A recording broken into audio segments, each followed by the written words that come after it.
Good evening, race fans, and welcome to virtual Mexico City for the SR Design International Challenge here for the Belly Up Sports Cup Series. This will be round number 4 of the season as we work through our 2026A season here in the Elite Racing League.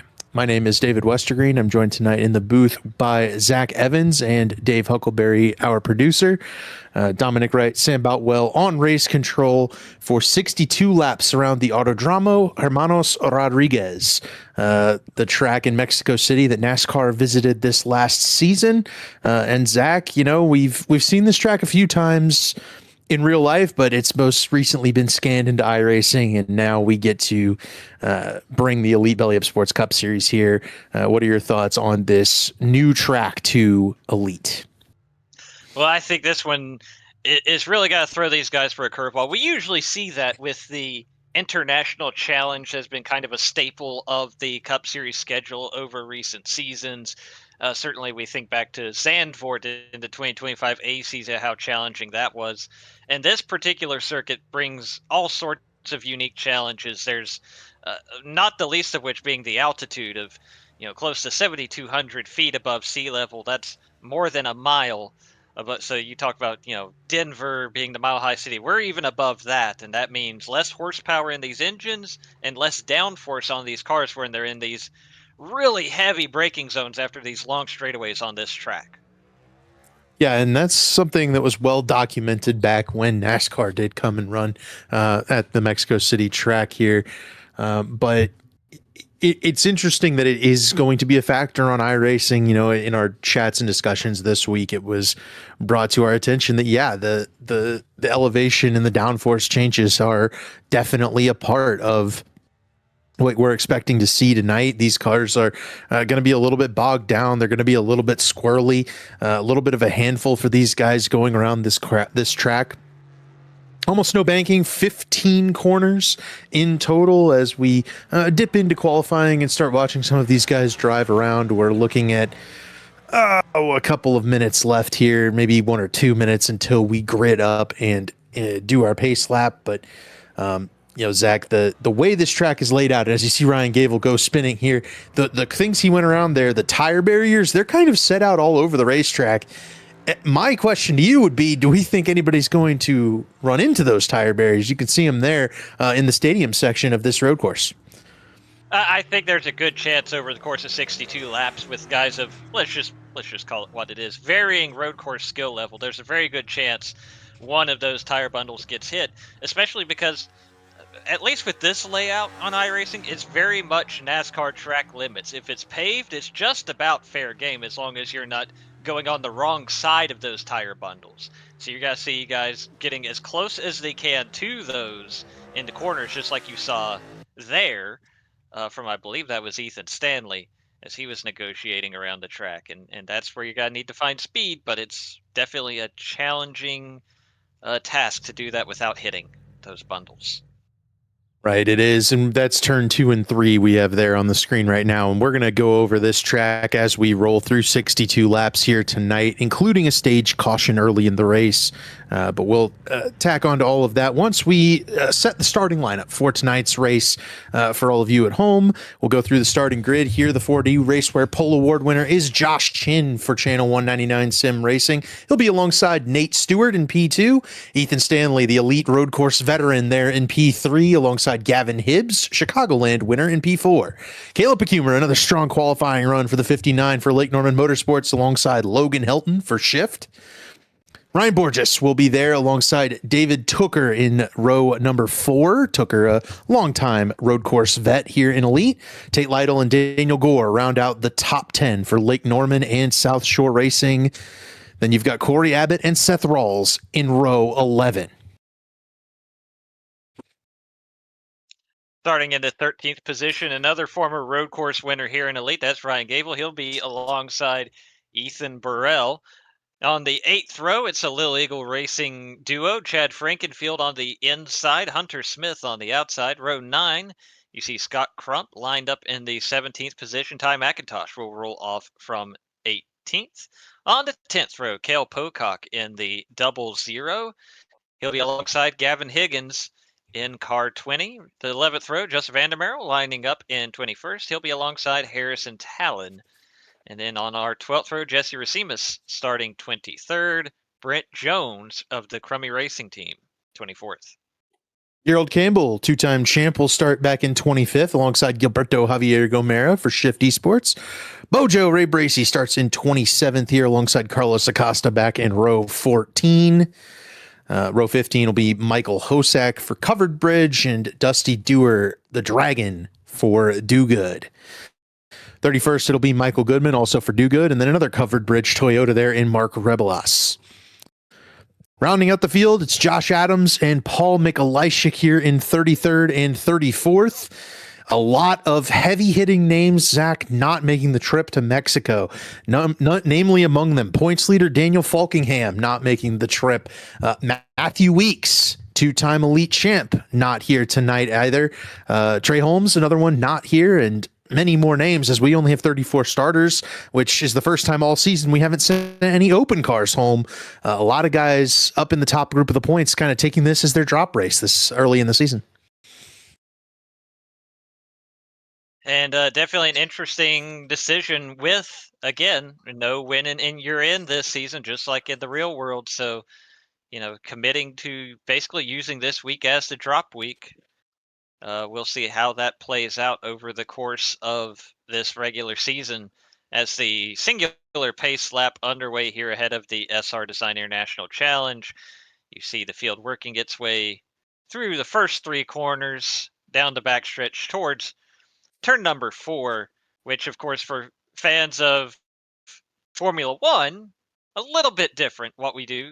Again, mirroring what the real life NASCAR competitors did. You see the tire marks across the kind of painted rumble strip area there instead of continuing on towards the left-handed turn 4 on the Formula One circuit. Instead, do this nice little sweeping 180-degree turn to the right, which takes you straight to the S's of turns 5 through 10. As these guys pace around here, Zach, I'm curious as to your thoughts. We've been observing the qualifying speeds, the practice speeds. In Elite, typically the same couple of names are at the front of the field in these road course events. Is one of these guys up front on this front row going to challenge Ethan Stanley, I think, tonight? Because Stanley's been so strong, especially on these international circuits. But he'd been dethroned. The 7-race winning streak came to an end last season, and now he didn't even qualify on pole. Josh Chin, Nate Stewart able to take over those spots. Are they going to be challenged by Stanley, or do you expect the winner to come from that front row? It's going to be very interesting to see. I think you always have to count on Ethan Stanley with his consistent long-run pace in these scenarios, but I mean, we know what Josh Chin and Nate Stewart are capable of in other forms of iRacing, so we'll see how it plays out here over the next 62 laps.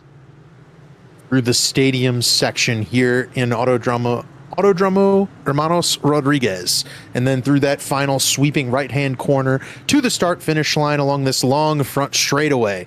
We'll be taking you 62 laps here from Green to Checkered on the Elite Racing Network. It's Josh Chin, Nate Stewart heading towards the restart zone, and we are go green for racing here for the SR Design International Challenge in Mexico City. And this is an incredibly long front stretch. I'm sure we'll see cars fanning out before this hard braking zone into turn 1. You already see 3, maybe 4 wide further back in the pack, but they're going to have to get through these S's. They're going to have to figure it out. Well, we've got the camera on them. Let's see if these guys can sort things out here through these narrowing sections. Josh Chin is around out of the... That's not even Chin, that's Gavin Hibbs out around. Green and red painted cars looked identical, but Gavin Hibbs loops the car out of P4 starting spot, moved Gavin Hibbs all the way to the back. Josh Chin makes away with the lead. Let's take a look at the replay here and see what happened. Oh, just got loose. Just got loose. I don't even think the curb upset him. I think he was out of shape before he even got to the little bit of the very small turtle there on the inside of turn 2. And that may upset some cars, the way these guys are cutting the corners a little bit, but I do think that's going to be the preferred line to cut that curb on the inside of those corners in that first corner. Here comes Josh Chin through the stadium section, leading Nate Stewart, Ethan Stanley, Caleb Pacumer, and Logan Helton. Your top 5 through lap 1. We'll see if Chin can get around here and lead the first lap of the evening. And he will do so. And, Zach, watching these guys navigate this course in practice, it looked like there were a couple of really good passing opportunities here down this long front straightaway to turn 1. Maybe when you got up to turn 10 in the stadium section, but that's about it. I mean, this track feels like it's going to be very difficult for these guys to make passes over the course of a long run. Yeah, I agree. I think your best chances are to take advantage of those longer straightaways and try to set it up with a good run out of the corners preceding them. If you can get a good run out of the stadium onto the front stretch, that's going to be your best chance to pass, to get alongside or pass somebody before you get to turn 1. You will also have a guaranteed restart. Lap 15, we will throw a yellow flag. Worth noting that we will award stage points to 1st through 10th, and in this season's new chase format, those points will be extra valuable. Guys might not be able to consider flipping the stage and rolling for their dice for the win to get track position in this race. You may want to grab those points. As you look here, we do have extra tires in the pits, but really probably we'll have one green flag pit stop after that stop at lap 15, and from there we'll see what these guys can do with this Mexico City circuit. It looks like right now we're pretty well singled out. Not a whole lot of racing going on. Chad Frankenfield just about binned it going through turn 7. We got side by side here between Ty McIntosh and Justin Vandermarl. Ty backing out of that battle as they enter the stadium. And this is just such an awkward spot, even when you're one car at a time, because especially leading into the sharp left-hander there, turn 12, it's such a wide corner and such a sharp corner. It's really hard in the car to spot just the apex of that corner. If it weren't for the huge tire bundle, it'd be even more difficult. It does at least give you that visual reference, but for much of the corner, you can't really see it. I think the blind corner makes it even more difficult. Let's go on board here with Josh Chin, an encounter with the leader is seeing here through this Mexico City circuit. This is turn 4. He's rolling through right now, long sweeping right-hander. Then he's going to cut back to the left. I'm sorry, Justin Vandermarl has gone around. I believe that is. I'm not sure where that is actually. Oh, this is a different incident. We have cut to. Is this Gilberto Javier Gamero? Yes. Yes, it in is. The stadium. Mikulashik making his way around. Yeah. And so this is exiting turn 3. Just got a little upset over that curb. Just what we mentioned there on lap 1, when kind of difficult to bounce over that curb. Here's another one. This is Dustin Dewar. So this was the car I saw in the background. This is actually Dustin Dewar. I called it wrong, but you can see there's where Gamera was, and Dustin Dewar had also spun here in the stadium. Got a piece of his teammate Michael Goodman. Here's Ty McIntosh entering the stadium, and that's pretty significant contact. Yeah, that's not good news for the driver of the 10 car. And Ty had been a little. He's going to head to hit road. He's been a little perplexed by this track tonight. They're practicing for the Bathurst right now, so less time put in, I think, from some of these South Shore guys than some of the other weeks we've seen from them, especially these road courses. Ty's usually pretty good at them.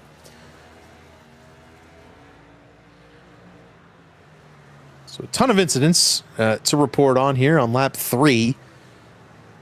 There's Daniel Gore and David Tooker working into turn 4. Just in front of them, Tate Lytle went very wide. He's going to back up to the front bumper of Daniel Gore here and make this a 3-car battle for the 7th position.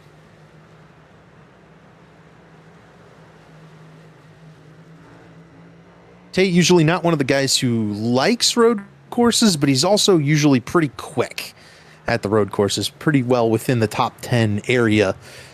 Just not quite at the level of the guys like Josh Chin and Nate Stewart, Ethan Stanley and some of those guys. He does have the one win at Sonoma back in 2022, but you may or may not remember this, David. That was He wasn't the fastest car that day either. There was a little bit of a coming together in front of him, and that opened the door for Tate Lyle to pick up the win that day. Oh, here is Dustin Dewar going around in turn 4.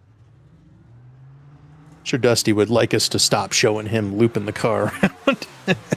Battle between Ethan Burrell and Chad Frankenfield down the long front straightaway here as we work lap number 5. Chad is working his way around Burrell up in front of them just a little bit. Tate Lytle kind of missed turn 2 as Burrell is going to lose the spot to both Chad and Hunter Smith. Lytle backed up to Gore, but that caused Gore to have to check up. Here comes Burrell back to the inside of Smith. And here's that battle for 7th. Lytle has had a couple of different bobbles, and that has really opened the door for Daniel Gore, but he's not been able to jump through it just yet.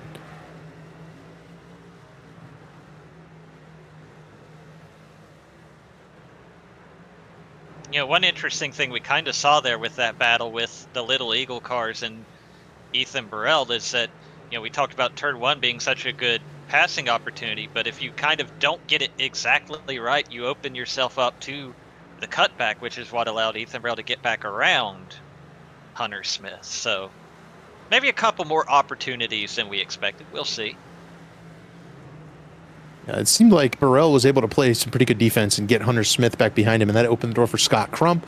Corey Abbott sitting there waiting in the wings, as well as Gavin Hibbs, who's on the comeback charge. And Zach, I feel like every time we go to a road course, we're talking about Gavin Hibbs making a comeback charge of some sort. That guy has a lot of pace and kind of always finds himself, you know, coming back through the field after some sort of incident at the beginning of the race. But what this might do for Gavin, he's obviously got the win in the books. You know, I would probably pit at lap 13 or so if I were Gavin Hibbs. You know, short pit, get the tires on it, get the fuel in it, and then see if you can't stay up at the front of the field on the restart. You know, don't bother with stage points here because you already have a good spot in the points. So get up as high as you can, and then hit pit road on lap 12 or 13 whenever you can, and then roll from there. It'll be very interesting just in general how that impacts the way these guys approach the road courses, because before it was like, okay, yeah, stage points are cool and all, but if a win gets me into the playoffs, and I think I can get myself in a position to win by flipping the script before the stage, then why on earth do I worry about running 7th or 8th, and then the caution comes out and I'm going to restart 25th? This probably changes things a little bit. We'll see how the strategy plays out as we get closer to obviously the pits will close at the end of lap 13 ahead of that stage caution at the end of lap 15. I think Gavin Hibbs is going to have to be careful about is when that stage will close, right? I mean, he can't. He's pretty well behind the race leader, Josh Chin. You can't plan on it being lap 13 because Chin might be able to get to the line before you. So, or at least I think it's, you know, coming off the corner of lap 12, entering 13. That's when you would want to do it. Yep. Oh, there's Michael Hosack around and entering the S's. I believe that is for Hosack. Yes, it is. So, housekeeping update inside the top 10 for those stage points. Daniel Gore did take over 7th from Tate Lytle. That battle's still ongoing. Ethan Stanley starting to track down Nate Stewart up here. A battle for 2nd starting to brew between these two Toyotas. Boy, Ethan Stanley trailing somebody, and it's a little jarring here at a road course for sure, but that 91 car very quick on the long runs. As you mentioned, a lot of where his pace tends to lie is managing those tires over the course of a run. Oftentimes we've seen Ethan Stanley get out to a bit of get behind the 8 ball just a little bit as Paul bouncing over the curves. Oh, we got the barrier. Oh no, Paul. There it is. You were wondering if it would happen. There it was for Paul Nicolai. Oh, Chad Frankenfield is spun. That's at the exit of turn 10, I believe, that Chad Frankenfield has had an issue. What a beautiful segue. I don't know what has led to that. Just gets out. Did he get a piece of the barrier? I don't think so. I think he missed the barrier, but he definitely got upset over that curb. And of course, that's where so many guys are using so much of that runoff. I mean, it's funny to see him that far off the racetrack and say, well, he's right in the racing line, but he kind of was. Yeah. I have to utilize this moment as we switch from a wreck for Paul Mikulashik to a wreck from Chad Frankenfield, that Paul did message me before the race, asked that we know he did win a Road to Pro truck race at Vegas this week. So he's got one more win in his book than Chad Frankenfield does this season. That is the duly noted. Duly noted. That's what he wanted. That's what he wanted me to note. Yeah, Gerald Campbell around on the front straightaway. We noted it.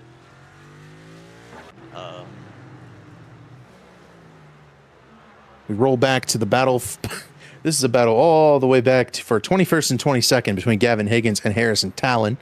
Higgins will take it over. This battle, if I was racing in this contest, I'd probably be right behind them. Gavin Higgins, much more of a short track guy than a road course guy. Oh, wow. Yeah. Yeah. Hunter Smith had a huge moment right there. I don't know if we got it in time or not, but he was incredibly out of shape and held on to that car. You'll see it here.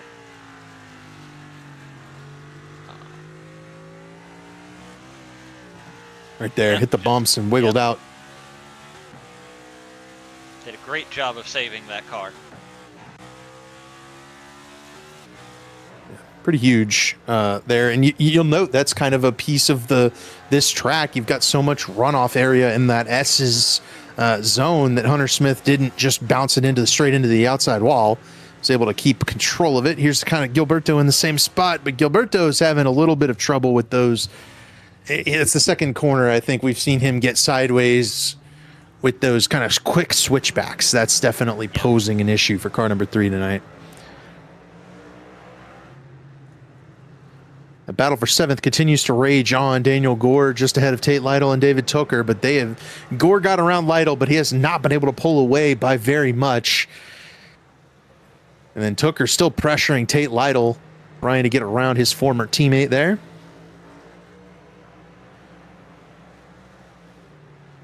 Up in, you see this group of 3, you got a group of 2 just behind him, and Seth Rawls and Ryan Gable.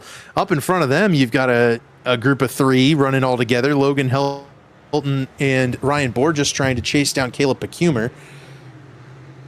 They're just about 6 seconds up the road from Daniel Gore here.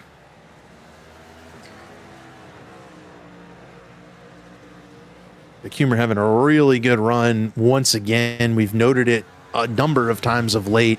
This guy in the 59 car is really starting to come around, especially on these road courses, starting to really get close to those guys who run at the front of the field. As there goes Harrison Talon, same area that bit Gilberto and Hunter Smith just a little bit ago.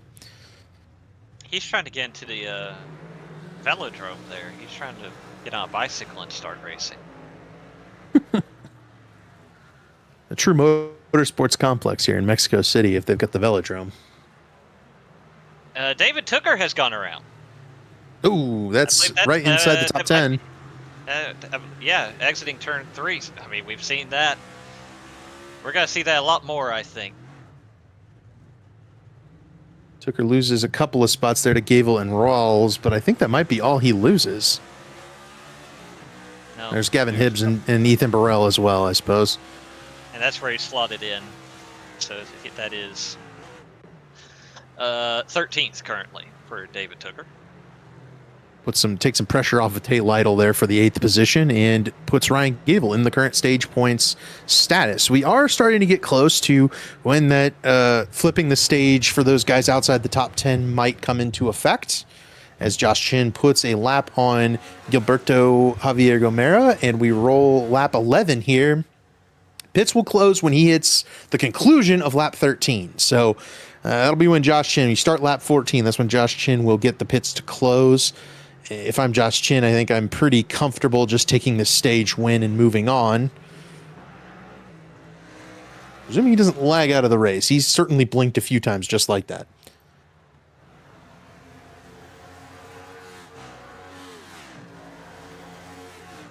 Looks like the spin hasn't damaged the tires of David Tooker any. He's back on the back bumper of his teammate Ethan Burrell. A little peak. Just a little peak. Got another replay. It's Gavin Higgins, who's man, he was sideways a long way before. Scott Crump another one in the S's. And Hunter Smith as well involved in this one.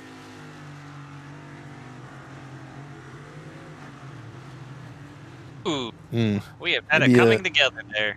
That may have been a little bit of an ambitious move there from the 51. Right. Hard to say. Yeah. I think Scott opened the door a little bit, but like it's kind of where you have to. That's where you have to run the. It's kind of where you have to run the corner, right? You have to kind of arc through that corner a little bit, and maybe he opened it up a little much, but you did see on the replay Hunter Smith pulled over, so I think he took the blame. I took the blame for it and ceded the spot back to Scott Crum. Right, and that's a good move. Get back after it. Here comes Logan Helton working to the inside of Caleb Pecumer for the 4th position. Pecumer playing defense in that number 59 for Lake Norman Motorsports. Ryan Borges looking on this battle as they enter turn 1. It'll be Logan Helton who takes over that 4th position ahead of Pecumer. Pecumer still working in the 5th spot. Would like to hold Borges off for a top 5 stage run, I'm sure. Maybe even look back to the inside of Logan Helton. Helton's going to block that off. Maybe not. Here comes Pecumer once again. Ooh. From that angle, it looked like he was chopping right across Caleb's nose. Caleb was clearly not all the way inside of Logan there, and it looked like Logan's just a little bit faster right now than Caleb is.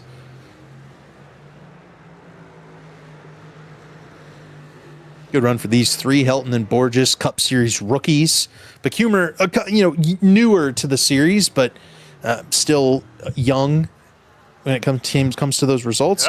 We have had some guys hit pit road. Oh, Caleb. Yeah. Oh, well. That's not. Okay, we're back. He's still there. Right on the bumper of Logan Helton. We did have some guys hit pit road. Ethan Burrell has come down pit road to try to flip the stage. I'm looking for others to make that same move here before Josh Chin completes this lap. So you'll have to come in probably this time by. I was looking to see if Gavin Hibbs would do it. He's coming off turn the final corner right now. Yes, Gavin Hibbs hitting pit road. So I think that's a good move for Gavin Hibbs. Michael Hosek has called it a night.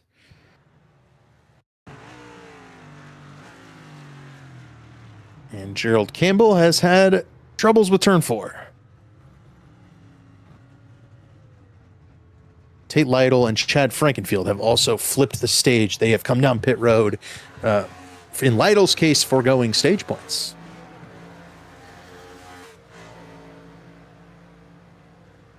They're all taking tires. We've seen in the past this next gen. Yeah. And we've seen in the past this next gen car get faster on the older tires, but I think here in Mexico City, that's probably a wise decision. Get tires now. Maybe don't get tires at the end of the long green flag run. Especially because I'm hearing the fuel number could be around 35. So if you run it dry from 20-ish to 50-ish, you might be able to have a pretty short pit stop if you're willing to forego the tires. Right. We'll see how they play it. The crews at the Daytona 500 are drooling after that. Tate Lytle might have sped on pit road. That's going to negatively impact his ability to stay on the lead lap here. He will be a lap down, will Tate Lytle. That will not allow him to flip the stage and get in front of the race leaders. He'll still be behind them. So costly error for car 56. The pits are closed. Josh Chin has control of the race right now over Nate Stewart, Ethan Stanley, Logan Helton, and Caleb Pecumer. The battle is for 5th at the moment as Chin gets ready to get to the last lap of the stage. Pecumer is to the inside of Helton in turn 4 and give that spot to Caleb Pecumer in the 59. He got right back by Logan Helton.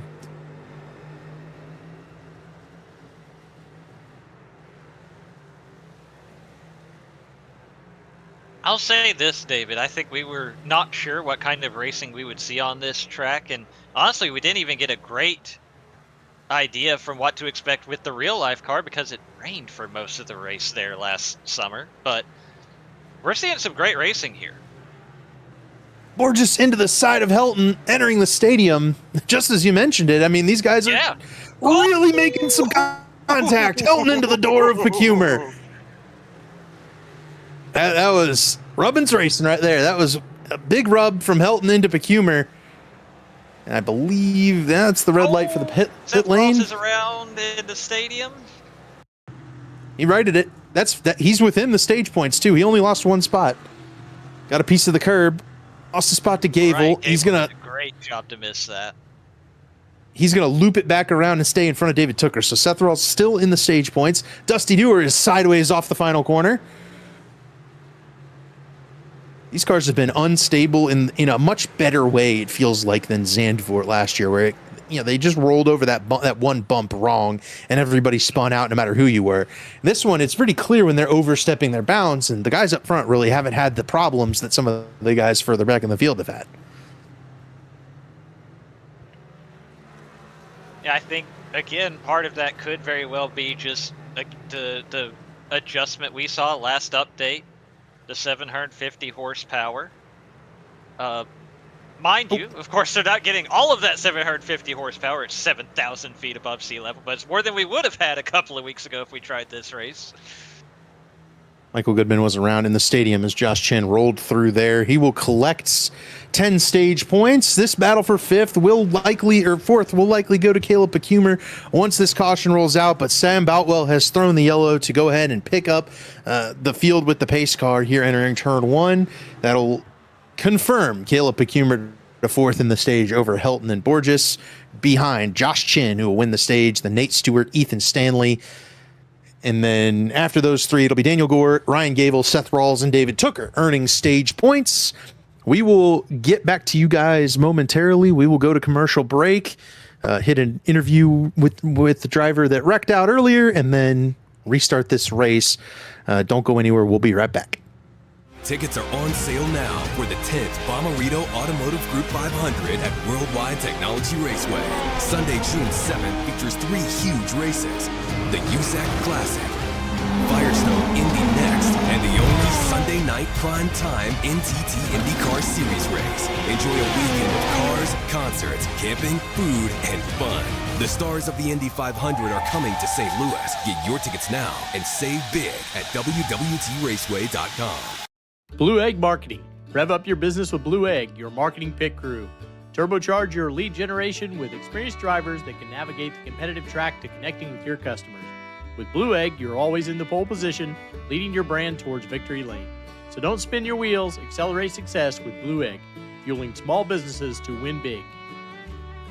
This is Bobby Bolin from Tom Bolin Ford, and I have huge news for you. Right now, we are offering interest rates as low as 3.99 on most of our used cars. That's right, 3.99 happening right now. And it gets even better. These used vehicles come with the Bolin Lifetime Powertrain Warranty, giving you protection for the long haul. This is your chance to save big with incredible rates and shop our wide variety of trucks, vans, SUVs, and cars. Only at Tom Bolin Ford in Hannibal. Heck of a deal! The Lucas Oil School of Racing. Simply stated, we are the professional ranks where the quality of the equipment often dictates the outcomes, and all of our cars are designed to perform and race as close as humanly possible. None of our competitors will have an advantage from engineering tactics. Rather, you will compete on a completely level field with a score of immensely talented up-and-coming drivers, all pushing each other to reach their new heights in their respective pursuit in becoming a professional race car driver. Every year, our top-performing graduates move on to the professional racing ladders of IndyCar, F1, and IMSA. Whether drivers compete in 1 or 2 seasons of our series, when they are ready to move on, they are ready to move. The training you receive in our school is an unmatched, unforgettable, first-class education combining the very best racing instruction and education. Welcome back to the SR Design International Challenge. We're seeing split strategies. Josh Chin stays on the racetrack, and everybody else comes down pit road behind him. Very interesting. Very interesting. We will re-rack the field and cover that decision here after this caution plays out. But first, we'll get a word with Ty McIntosh, who did crash the 10 car early in the event. And Ty, we'll start with, how's this track? We're trying to make some observations as we watch these guys race around here. What are you seeing on the speedway when it comes to the difficulty these guys are having handling the car? I can speak that it is difficult because I destroyed the car, but like a lot of it's weird because like there's track limits that aren't track limits, and it's confusing because I don't know what's faster or what's slower. So like I was trying to take advantage of one that I saw somebody use, and I shouldn't have done that because then I put myself on the barriers you're seeing right now. So it's difficult. It's slick. It's hard to tell where the grip is, where it's not. Like it's just overall, it's terrible. And of course I forgot we were racing because off weeks, and then we're practicing for Bathurst, and there was a trip a couple weeks ago with Danny and the guys. So I'm trying to get everything back going, and I forgot that we even raced here. So I think I practiced for like 4 hours today, and that was it. So here we are.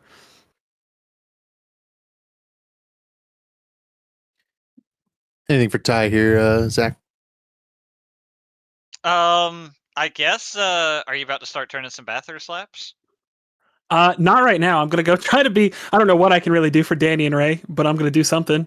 And then I'm gonna probably focus back in on Bathurst because this is this. I no need to practice this anymore. I don't think I want to see this place for like a year. You're done here. You're done here. I don't want to see this place for like a year. Don't worry. We're back here on Thursday in about 3 weeks. So, but I think we're on the oval. I think we're on the oval first. I think we do the oval first, and then right. Same. Any shout outs before we send you off here, Ty? Yeah, through ITV, everything that Carlos has done to sponsor me. You guys put on the show. I know Binks Designs is on the car, Weekend Woodsman.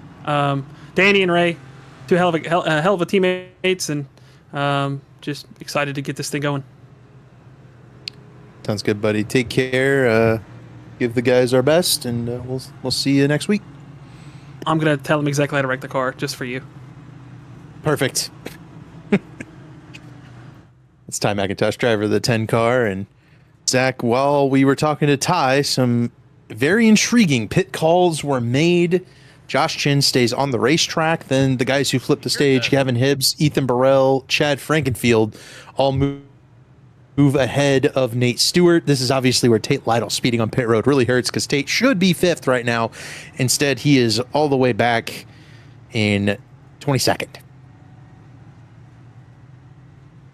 So yeah, I'm very curious to see how this works out for Josh Chin. Obviously, he will have, at minimum, 11 lap older tires than everybody around him. But I would assume that means he's pretty much going to have to split this race. Not the second stage, but this race in half with his fuel strategy. He'll probably be pitting earlier than a lot of guys. I'm very curious to see how this plays out for him.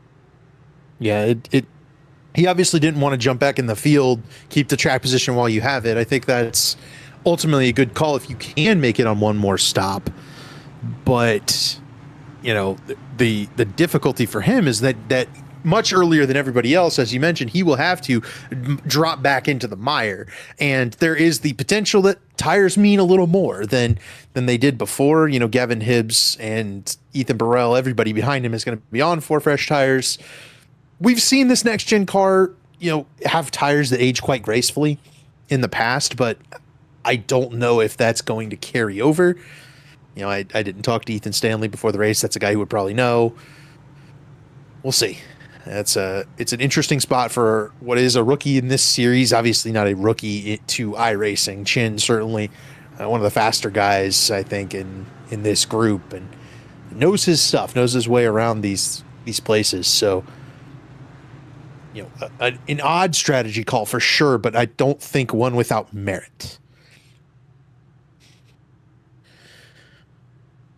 I'm interested to see if Gavin Hibbs can avoid looping it going through the S's. Yeah. For the first lap here. That one little hitch. And I did enjoy, now you see them lined up on the front row for this restart. This is why David thought that was Josh Chin that was turned around in the S's. It's almost like Gavin Hibbs asked, could he copy Josh Chin's car? And Josh said, yes, just make it look different enough so we don't get caught. And this is what we have here. Right.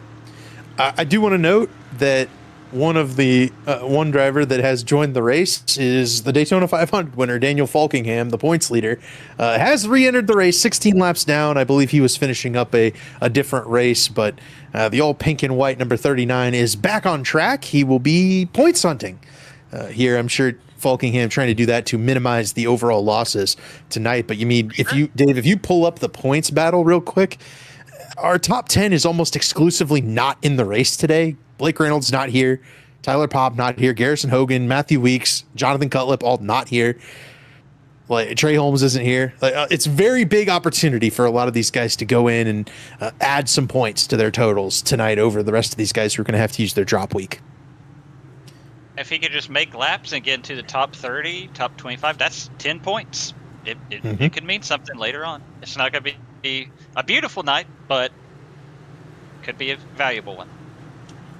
And I love that. That's why I like the chase format, the points format. It's very important. Even Daniel Falkingham doing that does mean something. Josh Chin, the race leader still, he doesn't have any tires, and he's off early.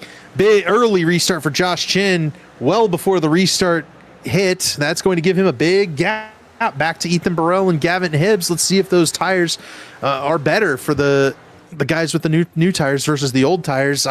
That's going to be the big challenge here for Josh Chin, is can he hold off these fast cars behind him? Oh, Gavin almost got bumped by Burrell. He held on to it. He had one job. Nate Stewart rocketed through past Frankenfield and Burrell up to third. Stewart real quick. Stanley trying to on the back foot here. He's going to have to get around Chad Frankenfield entering turn 4. That's the black and orange car down to the inside. Stanley working the bottom. Frankenfield up top. Give it to Ethan Stanley. Caleb Pecumer trying to follow Stanley through on the inside. He's battling with Belden. I think Pecumer spun. Yep. Oh, man. Caleb Pecumer goes around. He may have gotten help from Ryan Borges behind him. I'm not sure. It was an awkward situation because of the stack up in front of them. I think that's exactly what happened. We'll get a look at it here. Oh, he got a little bit of a hip check, actually. From, a little bit of door contact right while he was on the curb. Yep. Yeah, so Logan Helton making door-to-door contact there with Caleb Pecumer to send him around. Tough break for the driver of the 59 car. He's been fast all night, too, as Caleb Pecumer, and now he's back in 24th. Gonna have to move back forward. Speaking of awkward, Daniel Falkingham was just a really interesting 3-wide scenario in the stadium. So here's the problem. He's 16 laps down or whatever it is, but he's much faster than a lot of the cars he's passing. It'll sort out at some point, but he was definitely in a hornet's nest. I'm sure there are some guys that were like, what are you doing racing me like that when you're 16 laps down? You weren't even here for the start of the race. But, you know, it is created an interesting situation here, and we'll see how that plays out as the race goes on as well. Speaking of interesting situations, I want to bring us back to the race lead, because we do have one, we have a battle for second. Nate Stewart just took it over from Gavin Hibbs. But two, Josh Chin opened up a second and a half on Gavin Hibbs before Nate Stewart was able to get around him. The tires do not seem to be an advantage. New tires are pretty clearly a disadvantage almost at this point. Josh Chin able to maintain this lead quite significantly. We've only run a lap or so. No. Oh, and Corey, no, that's not. Yes, that is Corey. No, who drives the 00? Cale Pocock. Cale Pocock. Oh, Vandermarl got him. And I think we can go ahead and take another look at this to get. Yeah, it looks like yeah, I think Justin was maybe expecting Ray to turn left a little bit earlier, and then to kind of get. There's Pocock. Yep, there's Pocock. I don't know who he made contact with, but he did a great job to save that. When I saw him, I thought he was a goner. Is that Talon? Yes, Harry Talon. Doink. That puts Bojo back in 22nd, right there with Caleb Pecumer. Pocock back in 23rd. All this well behind Josh Chin. Nate Stewart's starting to make some ground up on Chin, but I think the fresh tires are not quite the advantage yet. Maybe they will be in a few laps once they wear. As Ethan Stanley goes around Gavin Hibbs. Man, tough break for a couple of those guys back there. Here's Gerald Campbell to the inside of Tate Lytle. It's the outside of Lytle. Now it's the inside, and he got a piece of him. Tate able to scurry away.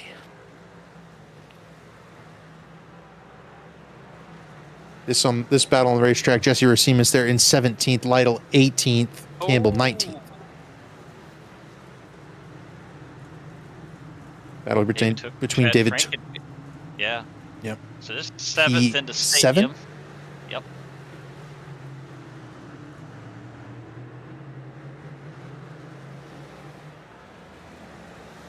Chad out there on what, 4 lap older tires than the rest of these guys?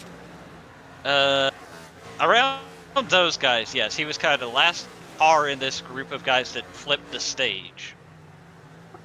Which is, or in the case of the fresh tire guys, the first one they're catching. Oh, Rawls got into him. Seth sent Chad. Looking in at, I think, Dusty Dewar, who's going to find the tire barrier that Ty McIntosh found. You'll notice a lack of Chad Frankenfield in this shot. That's because he and Seth Rawls made a little bit of contact. Going into turn 1.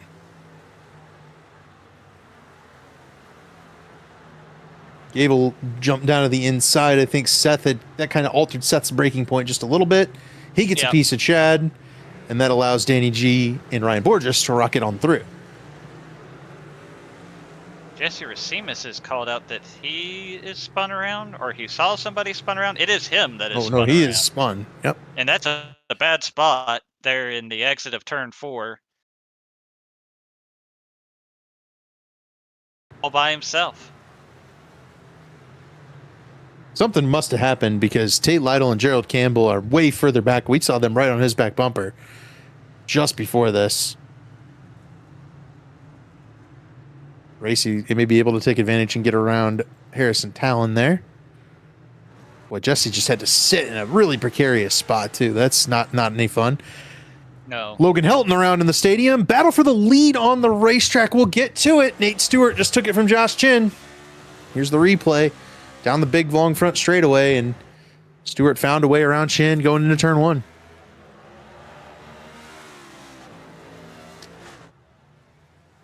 Are you questioning the call now, Zach? Not yet. Not yet. If he can keep it in the neighborhood and then maybe get the undercut when he inevitably has to pit earlier, it might work out for him. We'll see. But I think we're going to have to see if he can. Here's the look at the pass. This is down into turn 1. Oh, Jen went for that undercut, but just was not able to get the work. Though about a second up the road from Ethan Stanley as well. So Stanley is within shouting distance of these guys. So is Gavin Hibbs back there in 3rd, but they have opened up 10 seconds on Ethan Burrell.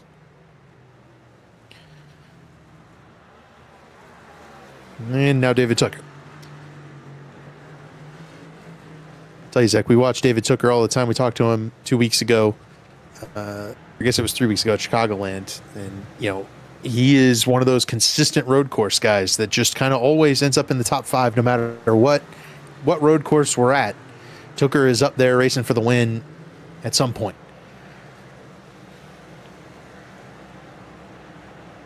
Certainly the case. One of our international winners. I guess that was 24A when we went to Brands Hatch. It was Brands Hatch that he won for sure. Here's Caleb Pecumer to the inside of Gerald Campbell. That's a little bit of door contact between the 59 and 31. Down into turn 1, Pecumer's going to have the preferred line. He might be able to bring his teammate Tate Lytle along with him. Worth noting as you watch Ray Bracey cut out from behind Justin Vandermarl. That's the car that got Ray Bracey turned around in the first place. Tate gets around Gerald. Ray probably not going to be super nice, but ultimately as respectful as he always is in bypassing Justin Vandermarl. He's left more room than I would have so far. Right. Going to get him right here. Oh, Caleb Pocock through the grass. That turn 4 looks so treacherous, man. These guys are really struggling with it. That's where Ty got the wall. That's been a trouble spot for a lot of folks. Well, I think part of the problem with that turn 4 is there are some visual references, but not many. Again, that's not the Formula One layout that we see for the Mexico City Grand Prix. So it's not really, I don't want to say it's not designed for that corner to be there. It's been there since back when the Busch series ran in the mid-2000s on this circuit. But it's certainly not the primary layout, so you don't have nearly as many visual cues leading up to it. It's just a very awkward setup, but it for these stock cars, it's still probably preferable to going towards the 4, 5, 6 combination that Formula One uses on the much nimbler open wheel cars. You certainly would know better than I would when it comes to that. I've watched the Mexico City Grand Prix, but I wouldn't have run the cars on the circuit at all. So your reference point, much better than mine. And I'm sure there's a reason, right? They've run this layout every time they've brought the NASCAR Cup cars down what here. Layout that is? Ryan Borges running a different layout. Yeah, he was way off. He's back here with Logan Helton once again. That was from 9th. Borges falling all the way back now to 14th.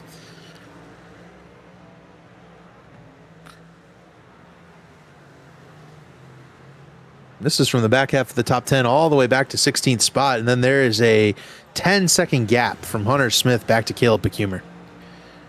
So those two guys, Caleb Becumer and Tate Lytle, spinning out and speeding on pit road. I mean, that has really cost those guys.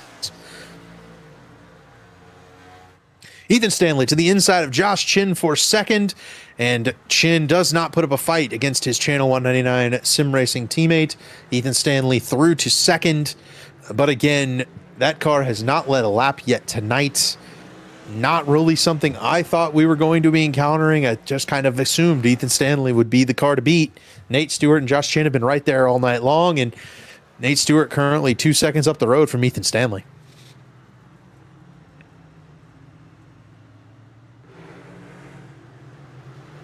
Here's a dogfight. Scott Crump working on Corey Abbott. Logan Helton, Ryan Borges waiting in the wings. This is about 11th on back, it looks like. Yes, because Ryan Gable is up the road in 10th there behind Chad Frankenfield. So this is 11th, 12th, 13th, 14th, 15th.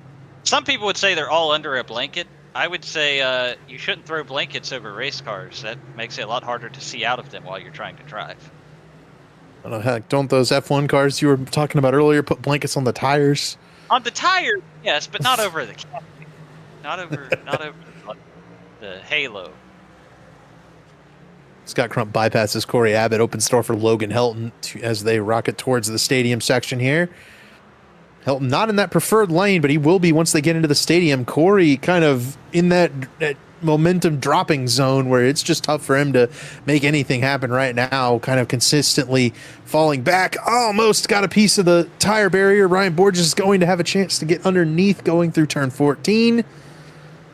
Back to the stripe. Corey will be able to shut the door on Ryan Borges.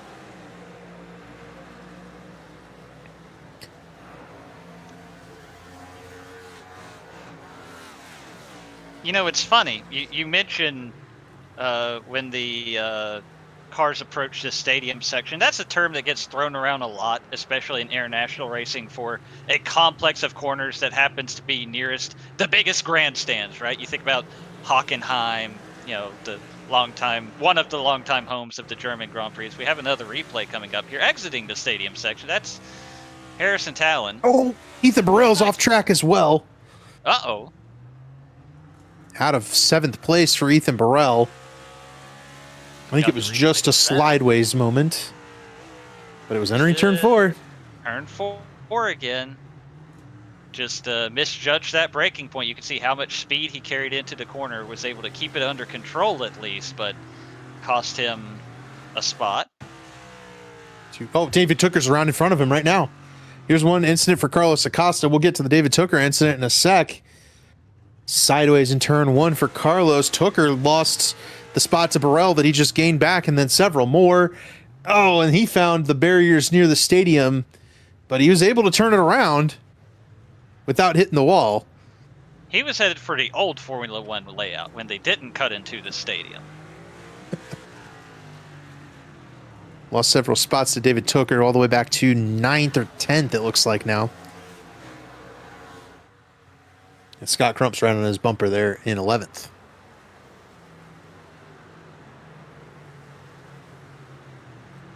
So Burrell and Tooker, a couple of Pro Edge Toyotas encountering some troubles. Pro Edge without some of their team cars as well tonight. Matthew Weeks not here. Trey Holmes not here. Worth noting that Justin Wadsworth's not here. I talked to Justin during the truck race last Friday. He's taking some time off of sim racing, trying to get things to be a little more fun. He's certainly not had the best start to the season so far. And then obviously their group, I mean, Jonathan Cutlip's not here tonight. A whole lot of this group that typically runs from the Pro Edge Fueled Up Racing stable is AWOL this evening. Well, you hate to hear that, because obviously we love seeing Justin Wadsworth out here. Hopefully he's watching tonight, wishing him well, and hope we see him back out here soon. But at the same time, obviously, at the end of the day, these are just fake cartoon cars going in circles. Although Rawls tried to add a couple more circles there in the stadium. And Seth did something that's the sign of a good driver. He noticed he was going to loop it around. He just jammed on the brakes.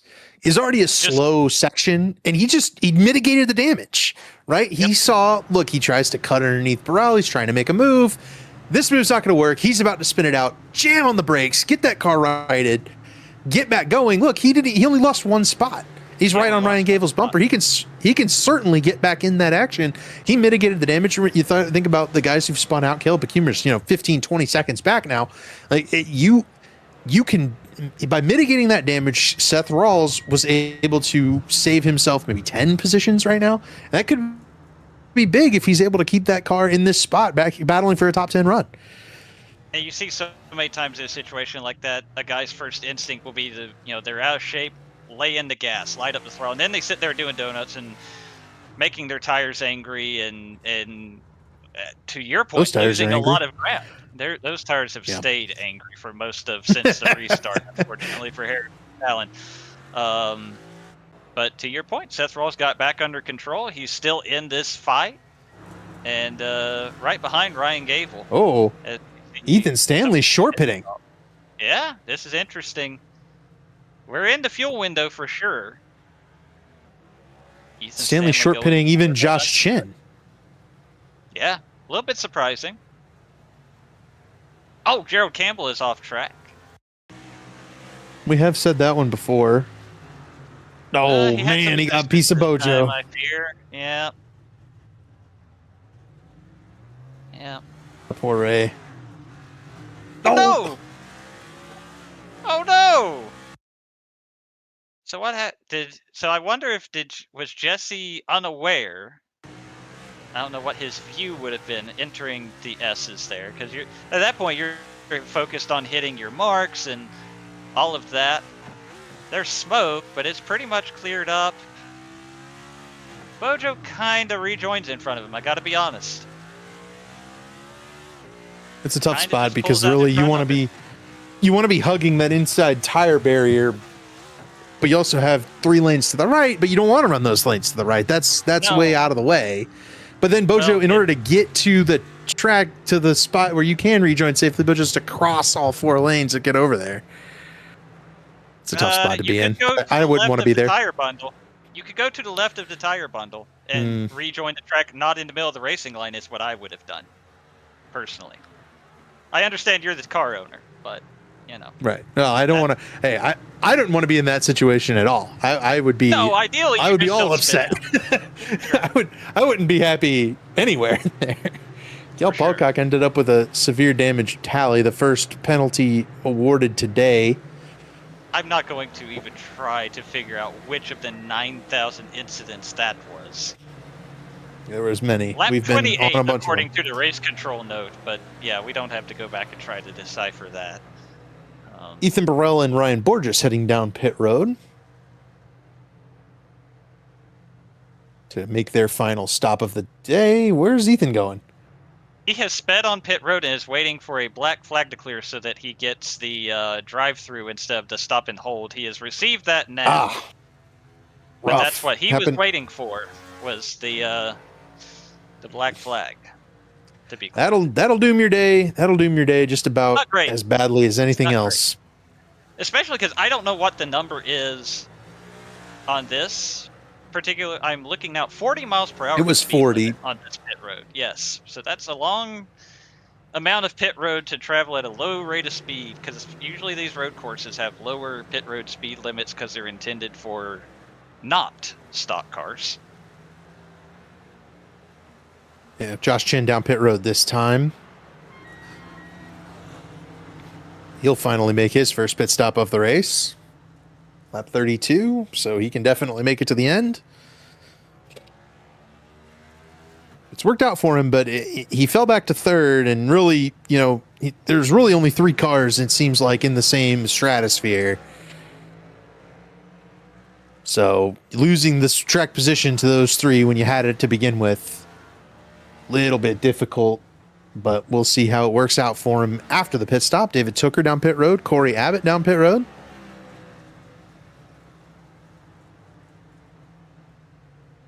And Chin is going to be heading off pit road now. Ethan Stanley is well up the road.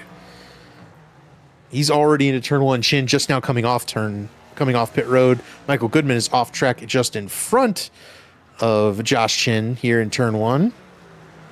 Here's Nate Stewart. Stewart, when he pits, I think he'll be coming off pit road in front of Stanley, but what we've seen is that the new tires take a minute to come in. Mm-hmm. So Stanley might be now lapping faster than Nate Stewart, might have picked up some of that ground, and it might even take Stewart a little bit of time to make up some of the ground he might lose here during this section of undercut. But that car is so strong, I do feel like it'll end up kind of cycling out to where it was before, with Nate Stewart in the lead over Stanley and then Chin.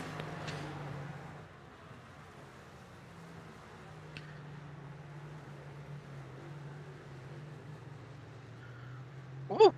Sorry, watching Michael Goodman was trying to get out of everybody's way, and almost ended up in the way, trying to get out of the way of Caleb Becumer, who is now blinked out. I'm not sure if we'll get him back or not. A lot happening.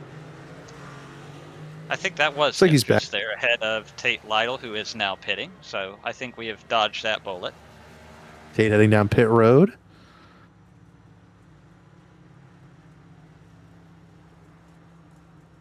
See, Nate Stewart's last lap was a 1:30.54. Stanley ran a 1:30.045. Stewart out there on much older tires. Stanley had just pitted. That tells me Ethan Stanley in undercutting is not making up a whole lot of ground. Ray Bracey to pit road this time. There'll be some rear end damage on that 7 car. He's been battered around a little bit today.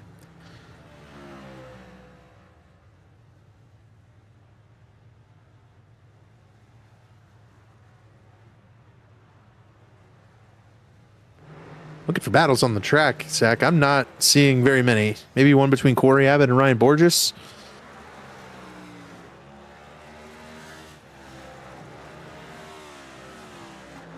I mean, this is minutes behind Nate Stewart at this point.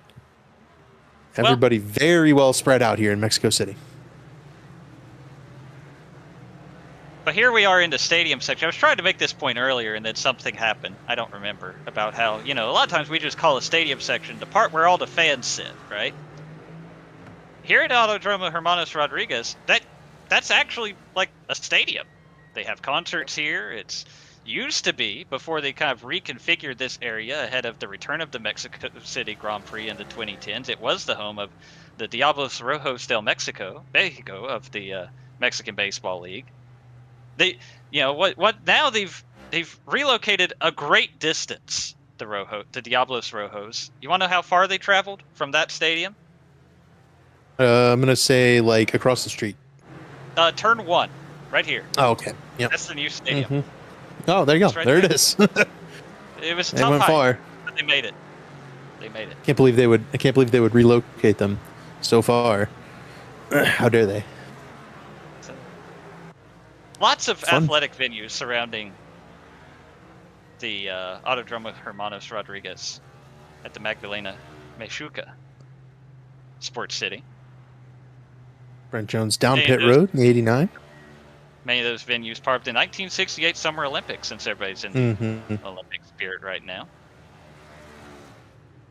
Gerald Campbell also down pit road. And yeah, you're right. I mean, that's, I really enjoyed it when they ran here this past year. I enjoyed watching the Busch Series back in the day when they were running here as well. This race tonight has been particularly entertaining thus far. We might be getting into a bit of a lull to this point, but Until the pit Overall, stop cycle out and we start seeing how these strategies play out, I think we're in a little bit of a holding pattern.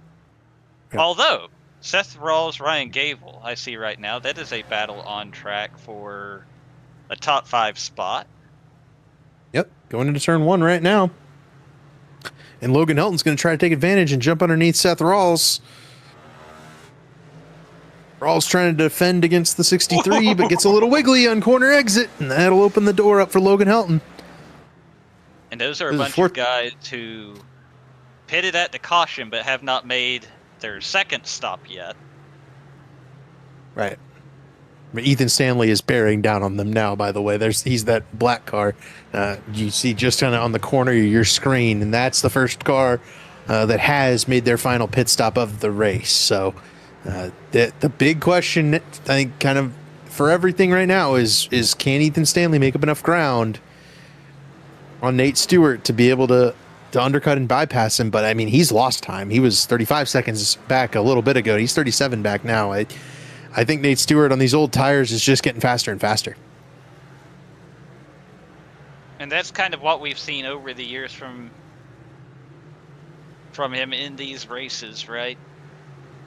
Just playing the long game, being fast when it matters. We will see if it pays off here tonight. But we've seen this movie a time or 9 here in the Belly Up Sports Cup Series. These guys are all chasing down Daniel Gore, who's been able to separate himself from this group, but he will still have to make a pit stop, as will Gavin Hibbs and Nate Stewart. Gore will fall back, behind Josh Chin and some other guys, but Gavin Hibbs is separating himself by almost 20 seconds from Gore and then this group right here. I might allow Gavin Hibbs to make a pit stop and stay in front of them. He'll probably fall behind Ethan Stanley and Josh Chin, but I mean, Gavin Hibbs is setting himself up for a top 5 when lap 1 he was backwards. Oh, Rawls outside. He'll give way to Ethan Stanley, and Stanley moves forward into 6th spot.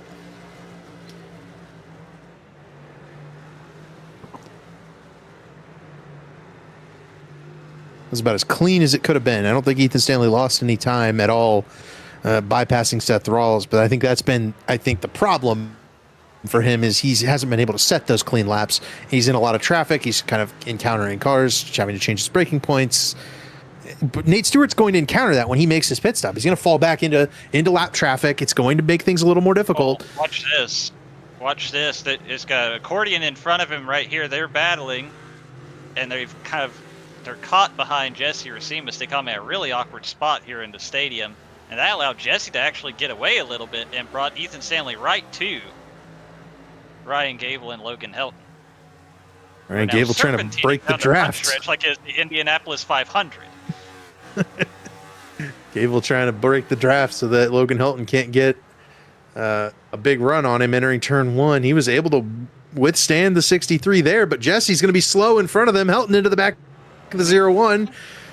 Gable right to the back bumper of Racimus. This is going to really stack things up in front of Ethan Stanley, going to cost him significant time. You can see the time to Nate Stewart there on the left side of your screen on the pylon for the Belly Up Sports Cup Series. Ethan Stanley's, it was 37 seconds. It's now over 38. They're 3 wide in front of him. Stanley now 3 wide. Ethan backed out of it. Jesse's pulls over and gets out of the way of these guys, but tough spot for Jesse Racimus to be, a tough spot for Ethan Stanley to be. I mean, look at the time hemorrhaging right here. It's 39 seconds back to up to Nate Stewart. Oh, and now Racimus just hit the wall. That's probably, I understand he's probably frustrated at the moment. That was A situation that probably helped no one. There were ample opportunities before you get to 4, 5, 6, 7, 8, 9, 10 to let those guys on the lead lap with not damaged cars by. He elected not to do so, made it complicated for all of them, and then put himself in the fence. So, again, I understand he's probably frustrated because he was wronged a little bit by Ray Bracey's unsafe rejoin, but don't make it everybody else's problem. And your own, for that matter, because only you put yourself in that tire barrier.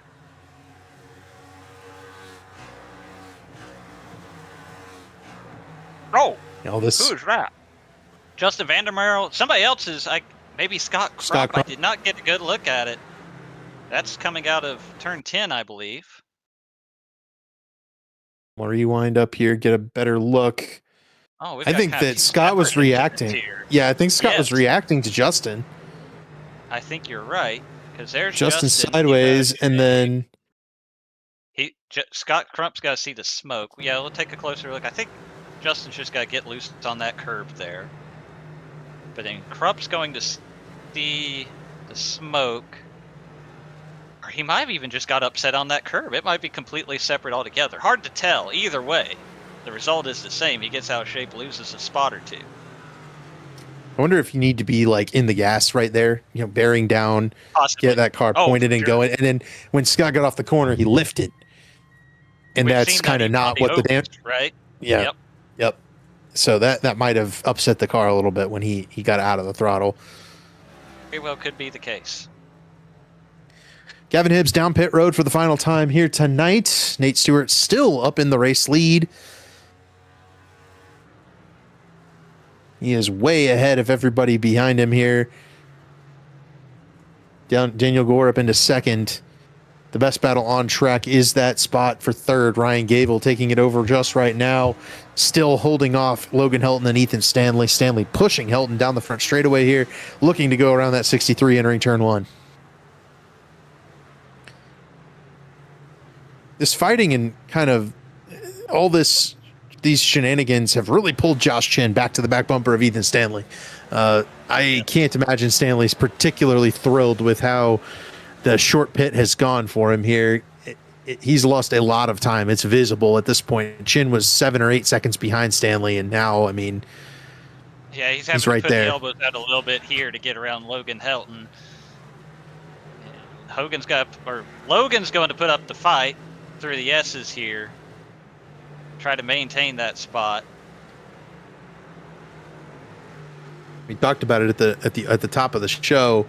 It's tough to pass. These guys are. Yes. Ethan Stanley is struggling to pass cars. I mean, you've really got to find a good spot, get a good run, and make your move and make it stick in order to make a pass complete. We've seen guys really struggle with it tonight. Stanley got a pretty good run on Gable. I think Gable's got to cut him a little bit of a break here. Left the door open through 14 and 15.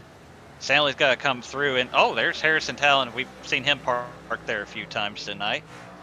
But Gable opening the door for Ethan Stanley also allowed Logan Helton to get through as well. Yeah, we've seen that specific aspect happen as well a good bit. These guys are running so close together. These got these little 2 and 3 car packs, everybody on top of each other. Well, when you let somebody by, and the other guy jumps on board, I'm coming too. And you're like, well, I didn't mean to let that guy by. I just wanted to let the one car by that I know is faster. In Ryan Gable's case, it's Ethan Stanley. But now Gable's behind Logan Helton in the car. He's been holding off the last 20 laps. Now Josh Chin encountering this same group as Gavin Hibbs might have gotten a little bit sideways. That's luckily for Gavin, he's got a pretty solid lead on those who could get around him, but maybe a little loose going into turn 1. Just a little bit loose, and then just goes off track to gather it back up. I think you have to serve a penalty here as well, serve the slowdown. Yep. So that's what Hibbs was doing down on the bottom. The virtual groundskeepers. I'm sure they'll be okay. Yes. Josh Chin just went around Seth Rawls a couple of corners ago. Rawls trying to get the 93 car back, but Seth Gable heading down pit road this time, as is Logan Helton, as is Seth Rawls. Carlos Acosta around entering the stadium. We've seen that one a number of times as well tonight. If I heard that correctly, that was a little bit of a sketchy rejoin there from Carlos Acosta. I believe I heard, yes, Logan Helton had I believe, an unsafe pit entry. Certainly a penalty of some description, so he will be serving a drive-through after this pit stop. Oof. He was on track for maybe a top 10 run. I think now that'll bump him back to the mid-teens, but definitely disappointing because Helton had been really pressuring Ryan Gable. Gable had been defending so aggressively, and they're coming off pit road side by side. These two's battle will not quit, though. I think Gable will get the last laugh as Helton will have to pit this time. As here comes Chad Frankenfield. He'll get around these two, but I think they've been a little bit faster than Chad all night long. That'll be an interesting charge here. They're still side by side going into turn one. This is Ryan Borges alongside Ryan Gable. Here's where the fun begins. Is a boy behind them. I believe that was Pecumer and Seth Rawls side by side, and they almost made contact going through the Estes. And look, you can see him back in the back corner of your screen. Nate Stewart is approaching this group. Pecumer got a piece of Rawls. Pecumer got a piece of Rawls, and around goes Rawls right in front of Nate Stewart. Ooh. I'm Nate Stewart, man. If I'm his crew or anything, I'm calling him in. Get in the pits. This is the kind of the hornet's nest you need to not be in.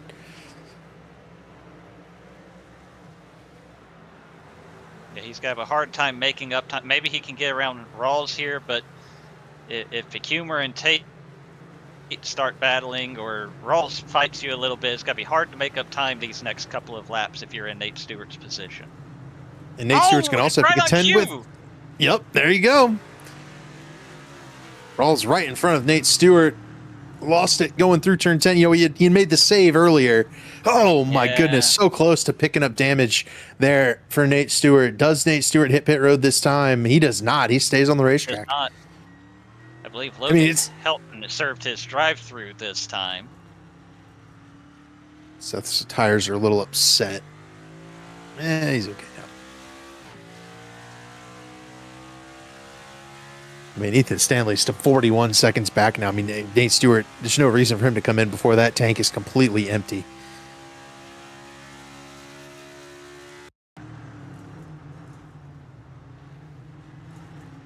See if we can get back to live here because Daniel Gore is hitting pit road as we speak. That was from second, but Gore is going to fall back into the clutches of Ryan Gable and this whole group. He might be able to get out in front of Chad Frankenfield here. That'd be the goal, I think, for the 69 bunch.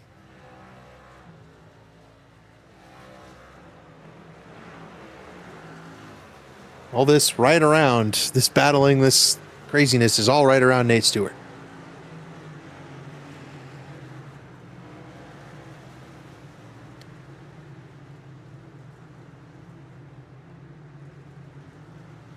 Will it be this time?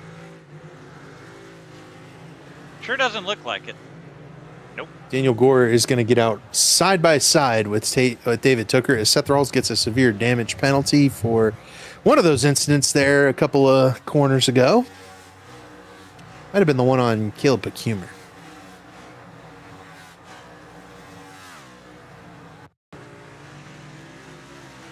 So I think it was the one before this that got him back here in the first place. Yeah, there's no severe damage here. Anybody here? Yeah, it might have been the one with Pecumer, which was turn 4. Yeah, right here.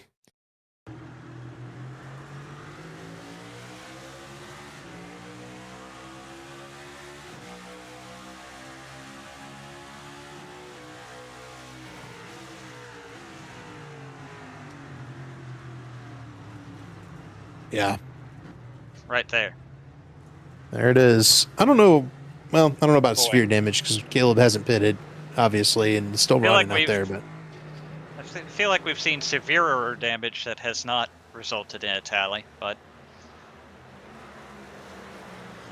maybe Caleb got a verbal note that damage was accrued, and I think that if you only get that, you've got damage on the front end. I think they only say that if it's over 30 seconds, and that would technically be the type of damage that does incur severe damage. So who knows? Nate Stewart's right on the back bumper of Caleb Pecumber at this point. And now he's not. He heads for pit road. There you go. Severe is the technical term, by the way, in case anybody was wondering. I wasn't wondering because I knew that was correct when you said it. That's absolutely correct. Yeah. Sam's posted the damage in our chat. I mean, there is damage there, but how much is it? Who knows? We won't know. We will not have a pit stop, and Caleb's still decently quick. He's up in 12th spot right now. All right, let's see where Ethan Stanley comes out. By the way, Nate Stewart didn't take tires. He just went fuel only. He's exiting pit road right now. He's exiting pit road right now. Ethan Stanley is on the same straightaway as him, but I mean, he's going to be 11, 12 seconds behind once this all cycles through, and Stewart won't even have bad tires. They'll be the same ones that have been on the car. Right. Man. 10 seconds, the gap from Stewart back to Stanley. I mean, it's rare. Ethan Stanley's getting struggling on a road course compared to somebody else right here. He's Josh Chin's right on his back bumper. It'll be very interesting to see these lap times as we get into this green flag, the whole thing's been a green flag run, but these final laps to see can Ethan Stanley close his gap some or not. It's got to take a lot of speed to close 10 seconds, but obviously there is a significant tire difference on display here, so we'll see. It's not even speed. It'll have to be some external factor, I think, that forces Nate Stewart out of the lead of this race at this point. This car's been quite dominant. It's been very fast from the drop of the green flag, and we've seen Nate Stewart be in contention thus far this season, but has not put together the results to this point that I think he would have been expecting. I don't think he's even finished in the top 3. Just didn't qualify for the Daytona 500. So it's been a rough start for Nate Stewart thus far, but here he'll have a chance right here to set this season in the right direction going forward.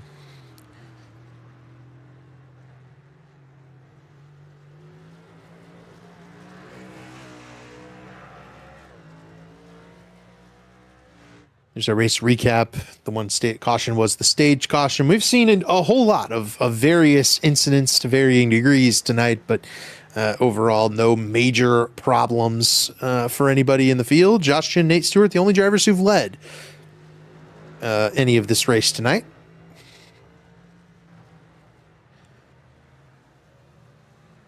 And I'm trying to look up the road from Nate Stewart here. I'm not seeing any of the carnage that he was approaching before he hit the pit stop. So he's kind of in the clear right now.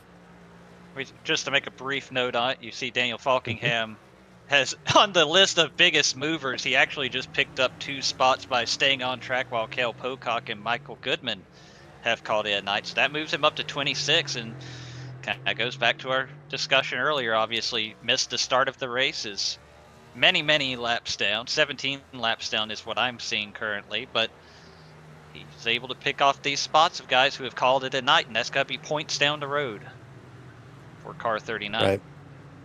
Yeah, and that, ultimately what this does, this will be considered his drop week, but for now, right. Yes. But this enables him to miss a race later and get 0 points, and then have not a 0 on the score column in lieu of that.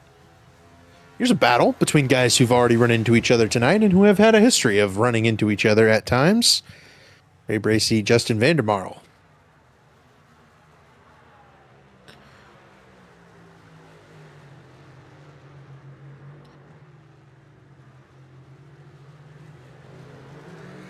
You said now. Well, I'm so curious to where the you're going to Daniel go. The Daniel Falkingham point, again, we've talked about his speed throughout the night, despite being 17 laps down, because he missed the start of the race.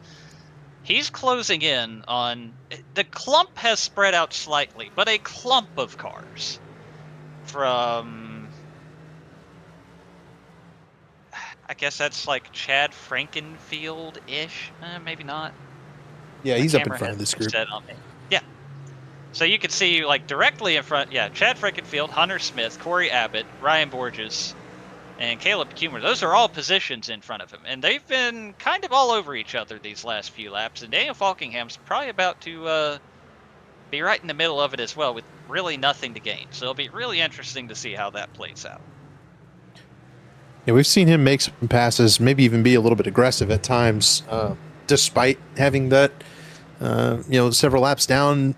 But he's out here entitled to run as much as he can. And I mean, he's got at least one more spot to get. Gerald Campbell is off track in 25th. Falkingham will get past him in just a couple of laps. And at that point, I think Falkingham could probably pull in and call it a night. It would be unlikely, I think, that anybody falls out in the next 3 or 4. It would be what it would take, because he'll only get a few more laps. So as unlikely as it is, and I will play the devil's advocate on this one, especially as unlikely as it is on a road course, I never want to pull in even if the math says I can't catch the next guy, because the math changes as soon as you get a green-white checker. Now, if it was like 30 laps difference, then sure, you're not going to get 15 green-white checkers. But all I need is one to get Gerald Campbell, or not Gerald Campbell, but maybe Harrison Talon if he were to park it here in the next couple laps. So I would personally keep soldiering on at least a little bit longer and see if Harry matches my energy, so to speak. And if it becomes clear, nope, he's just as stubborn as I am, then maybe with 10 laps to go or something, we call it a night. But I'm going to force the issue a little bit. I think that's fair. And Jesse's had enough. That is well, that's the spot for Dana Falkingham. That is. I think that's within the window. There Jesse's a lap down. We got. Oh, maybe not. We've only got 13 laps to go. Right. Jesse's only a lap down. He's gonna be 3 laps short. But if he gets that caution, I'm telling you, that's why you gotta stick with it. As we see, this is Hunter Smith going around Chad.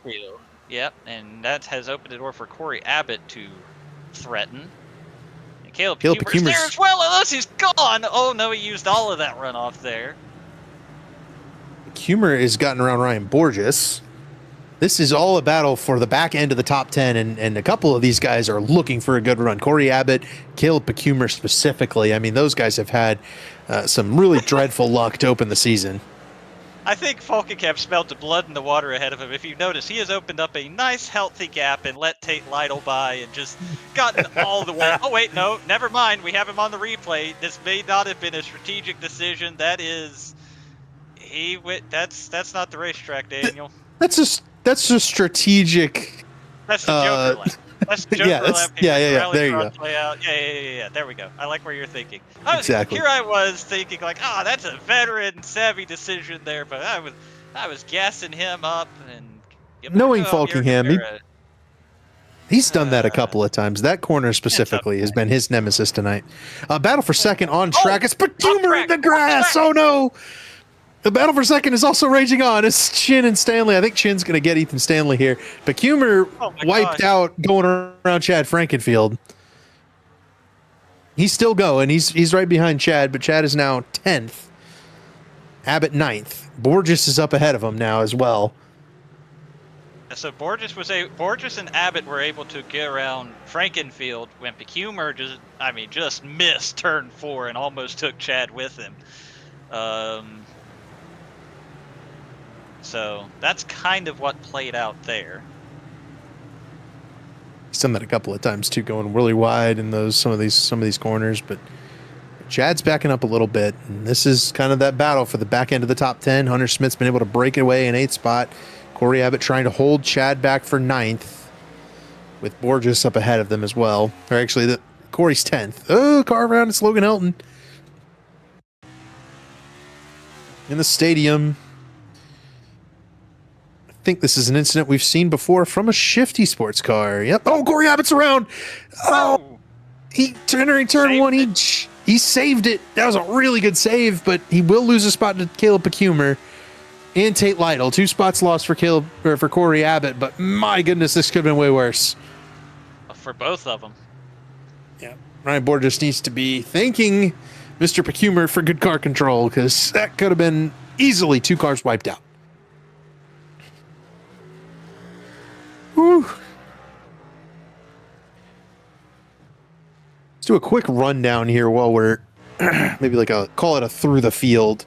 Nate Stewart, the race leader, he's led the most laps thus far tonight. He's been I tried. Tate Lytle. He's around. I tried. He's all the way around. Oh, I think that was all on him. I think. Oh, Logan Hilton's around too. Oh boy. So that was in front of Nate Stewart. Go.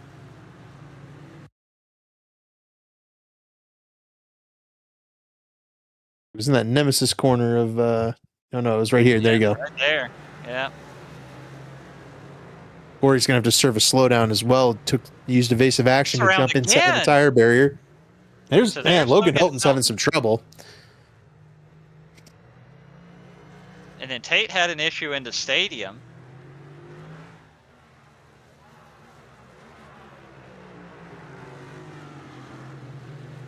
Right. So you got, uh-oh. We gotta have it coming together here. Yep. Tag. These two are now within. Nate Stewart can see these two. That is the battle for last and lead lap between Tate and Seth Rawls. You mentioned early on in the broadcast, David, we have a lot of guys not racing tonight. Matthew Weeks chiming in the YouTube chat. Glad I didn't race tonight. Ready to get to Indy. I don't know why Matthew Weeks would be ready to get to Indy. Do you have any idea why Matthew Weeks would be ready to get to Indy? I think he's won the last 2 Brickyard 400s, if I had to wager.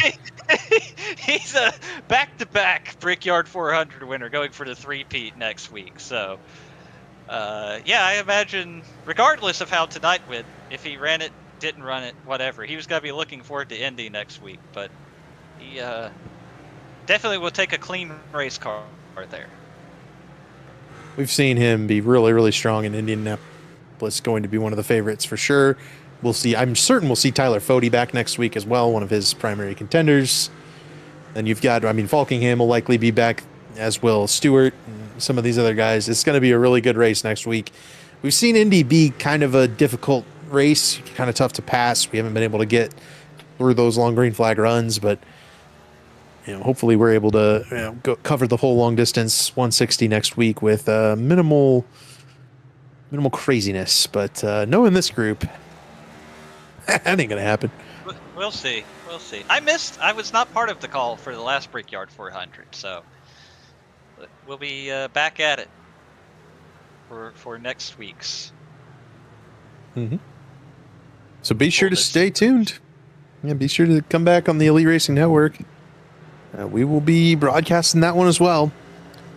Currently looking in on this battle for 9th place. Ryan Borges has it. Chad Frankenfield and Caleb Pecumer pressuring him. Pecumer's been a little bit wild, kind of utilizing all the runoff in these corners, and I don't believe Pecumer's going to want to be finishing 11th here. I think he knows who's in front of him. He's going to give Chad Frankenfield his absolute best to get up there and into 10th spot. Yeah, but we saw how that worked the last time. He's got to be careful here. Mm-hmm. He avoided the full-blown wrath of Chad by not wrecking him the last time he went off track.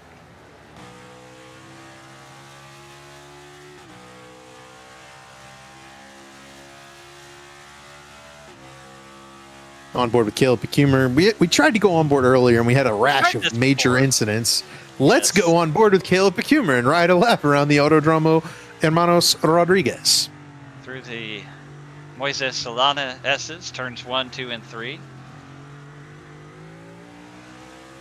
Down the back stretch towards turn 4. And you'll kind of see here where there are some references, but it's just, like I say, most of the references are for the left-hander. All the braking markers are on the right. They're really for the left-hander. They exist, but they're just not where you expect to see them. Really hard to gauge that corner, which is why we've had so many issues there tonight. Then through the S's, 5, right for 6, left for 7. Navigating these curves, we've seen so many issues with that tonight. I imagine on the older tires, guys are being a little more gentle over those. Through 9 and 10, on the run towards turn 11 into the stadium. Hard on the brakes to the right. Hard on the brakes, almost into Chad Frankenfield. And then left for turn 12. Hey, there's Harrison Talon. Right for 13. Hopping the curb here, right for 14. Hopefully we cleared Harrison Talon. Apparently we did because we're not spinning around. A little bumper tag for Chad Frankenfield going through turn 15. And that is an adventurous lap of the Autodromo Hermanos Rodriguez. And Caleb's going to have a chance to, I think, get inside or outside of Chad Frankenfield here through turn 1 and 2. He might even set up this move on the exit of those corners because you'd have to really outbrake Chad here. You've also got Daniel Falkingham entering this battle. Falkingham is kind of pulled off to the side. Oh, we got a piece of him. Well, there it is. Oh, that was the thing I said he shouldn't do. He did it. That's not going to be great for him. It's one of those things where we could kind of see it coming too, couldn't we? Like they're racing hard. They're racing for 10th, and Caleb's putting the pressure on, but this racetrack is so difficult to find a place to make a pass. You kind of get close, and then all of a sudden, there it is, right? You're in the back of the guy. He's been in the back of him already at least once. Now it, kind of finished him off there. Chad's going to lose a couple of spots. He's back in 12th. Harrison Talon spinning again. I thought it was Caleb McHumer. The orange confused me. I thought it was red. So I almost got excited, but it's just Harrison Talon spinning again. If you were, haven't taken a drink every time the 8 car went around, you would be pretty hammered. Daniel Falkingham will have to see if he can be more stubborn than Harrison Talon. We found the answer. Harry is real stubborn. Oh, buddy. That car ain't driving so hot, and it's still out there. It's still out there. It is still out there, and now it is bouncing off the wall in front of Tate Lytle. Tate will... He's having an adventurous night. Boy.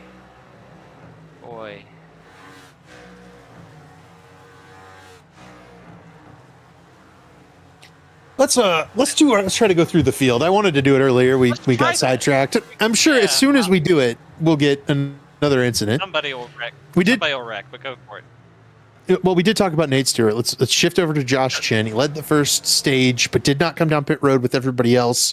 Lost a good bit of ground. Has now been able to recover second. He's currently faster than Nate Stewart, but 8 seconds back. That's really not going to matter at this point in the race. Ethan Stanley is third. This has been about the slowest we've seen Ethan Stanley at a road course in quite some time. These new guys, man, they're really fast here on these road courses if they're able to put it to Ethan Stanley like this. Gavin Hibbs running fourth. He spun out a couple of different times in this race, but he's been able to gap the field enough to maintain a really good run. And another really quality top 5 effort from Gavin Hibbs means this car is probably going to be the points leader after tonight, and that bodes well for a chase format like this. Here's another guy who bodes well for a chase format. David Tooker's already had a top 5 finish this season. Might have had a couple. He's running 5th once again. This 19 car really strong. Week in and week out should be a factor in this chase. Daniel Gore running 6th. Best run of the season so far for Danny G. And he's a road course ace. It's to be expected. But I think even Danny G would tell you he would really like to get this thing in the top 5. Even so, I think he's quite happy with the result it is right now because he's been in the top 10 and wrecked just about each of the last 3 weeks. In 7th is Ryan Gable, who's having a really solid run. He's usually pretty good at these road courses. You can see there on the right side of your screen, the highest rating is these road courses. He's battling Hunter Smith for this 8th spot, and we'll jump from Gable to Hunter Smith because this is an excellent run for one of the open cars who attempted to qualify for the Daytona 500, did not make it in. Hunter Smith's first real race of the season this week, and he is having an excellent showing inside the top 10 for the IndyCar racer who is moonlighting in the Cup Series. Ryan Borges running 9th, having a really solid rookie season thus far and showing a lot of pace for this shifty sports group. B10, Caleb Pecumer, we've talked about him all night long. He's been both in the good and the bad, but he is running 10th, having a really good run. Maybe made a little bit of an enemy in Chad Frankenfield, but he's also had a lot of good pace tonight. Just outside the top 10 is Corey Abbott, B11. Solid run for Corey. One he definitely needed. That he's been, I think, a little bit down on his luck as well. We talked about it with Justin Wadsworth earlier, and Corey's another guy that a good run was desperately needed for this 21 team, and he's getting it tonight. Chad Frankenfield, P12. Chad's going to come out of this race, I think, a little upset, but this is still a pretty solid effort for this 15 car. I think he was a little bit quicker than 12th on the night, but I think the pit strategy has kind of shuffled him back where no one else was really on the strategy with him to give him a buffer back to the faster cars. He might have been able to make some ground up and maybe be in front of the shenanigans that ensued behind him. Scott Crump, 13th. Scott will take a solid top 15 run at a road course. And we'll finish off the lead lap with the last two. Tate Lytle and Seth Rawls running back here 14th and 15th. Tate will tell you it's not been a great night for him. Rawls has had an adventurous night as well. A couple of good saves, a couple of spins, a tally, surprisingly enough. And that takes us back to Logan Helton and the rest of these guys who are off of the lead lap. But quite the night here in Mexico City, Zach. 4 laps to go. Battle for 6th coming up. I was about to say, you said Daniel Gore would be looking for a top 5. We haven't talked about him much at all tonight. A very quiet night compared to some of the other people in this top 10, but he is sizing up David Tooker for this 5th spot here in the closing laps. Danny G trying to close down on David Tooker. A couple of really consistent drivers on these road courses, and they're approaching Justin Vandermarl as well, which is going to help David Tooker find a lane. Vandermarl pulls off, but you look up the road, that's Daniel Gore's teammate Ray Bracey just up the road at David Tooker as well. So the traffic doesn't get any easier here for this battle for 5th place. And Tooker has to be really clean, no mistakes. Gore is definitely going to pressure for this top 5. I will note, we saw Caleb Pecumer a little wild. I don't think Danny G is going to be throwing it in with a little bit of that reckless abandon. I think he's definitely got the chase, the points on the mind. He did make the playoff last year, made the second round, and he knows he can again. Needs to not be getting wrecked like he did at Dover a couple of weeks ago. But this is the kind of time where Danny G could pick up an extra couple of points. As there's a wrecked car right in front of him here. I think it's Carlos. Yes, I think it was Carlos. Acosta, and maybe it's somebody else there. I couldn't tell if what I saw was the tire bundle or another car. It must have been just Carlos, that's not the track. Way off the racetrack, unless something happened when he tried to rejoin. Hopefully I just saw it wrong and it was the tires. No, that's Ray Bracey. Yeah, I think it's just the tires. Yeah. Yep. Oh, okay. Yep. Okay, carry on. This battle for 5th will be the best one. Josh Chin still 7 seconds back of Nate Stewart here with 2 laps to go.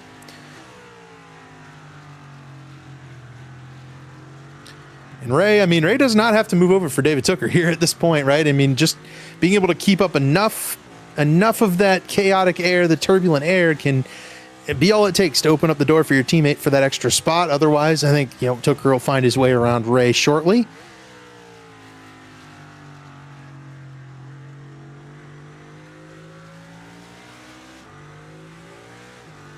I think we had another incident with Seth Rawls. It would have been right in front of Nate Stewart. Through the 14th corner, a little wiggly. Yeah, you see Stewart clear by. Nate Stewart just wants to get the white flag. He's only a couple laps away from it. Bracey has pulled out of the way of Tooker and Gore. He'll let them settle that out amongst themselves. Into the stadium they go. Danny G taking a look to the outside. He'll try to cut back behind David Tooker. Not able to get it done. Danny G still behind this number 19 car. Tooker looks like he's worn the tires maybe a little bit more than Gore has. I think the tire's a little better on the 69 right now. Well, yeah, there is about an 11 lap difference on those tires. David Tooker pitted at lap 31, Daniel Gore at 42. Here comes Gore to the inside of David Tooker, entering turn 1. Big braking zone. Preferred line for the 69. Give 5th to Gore. Tooker sideways on corner exit. And Gore completes the pass into 5th for Danny G. Just about textbook. Got the run down to front stretch. Got the slipstream. Used the fresher tires to get the run out of turn 15. Put himself in position. Made the pass. And will scoot away. Should be in good shape to pick up that 5th place finish as long as there's no mistakes in these final 2 laps. Yep. Hunter Smith just got around Ryan Gable. Gable trying to come back at the 51 car. This is a battle for 7th. Hunter Smith to the outside here in turn 4. Gable back to the inside, but that switches over to the outside here for turn 5. 0-1 almost into the back of Hunter Smith. There are this is the 2 laps to go for Nate Stewart. Just got it. He's down the back straightaway right now. So these guys are coming to 2 laps to go. They're still working that 60th lap. Ryan Gable trying to get to the inside of Hunter Smith to get back after that 7th spot. You've also got Brian Borges bearing down on these 2. And Carlos Acosta right in front of them goes off track. I think he was trying to give room, but I just confused everybody more than anything as Ryan Gable hops the curb and loses some ground, and that's got to bring Ryan Borges right to him. Borges might have a run here out of 15 down the front stretch.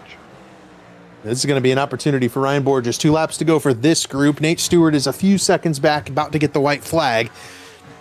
Smith 7th, Gable 8th, Borges 9th. Becumer looking on from several seconds back in 10th. Way back up the road, you might even be able to see him up there. Nate Stewart has taken the white flag. That will mean 1 more lap in this race. Not for the guys who we were just covering, though. Yeah, they've still got this lap, and then they'll see the white flag. And so it's a little bit of an SVG situation here. But Nate Stewart, those guys have 2 to go. Yes. So that battle can rage on for quite a bit, but Nate Stewart has been dominant since the mid portion of this race. Oh, we lost Bojo due to packet loss lap or 2 ago. Not long after Daniel Gore had gotten by, David Tooker mentioned on the voice chat that he was having a hard time finding the 7 car, and I think that was the reason why. Man.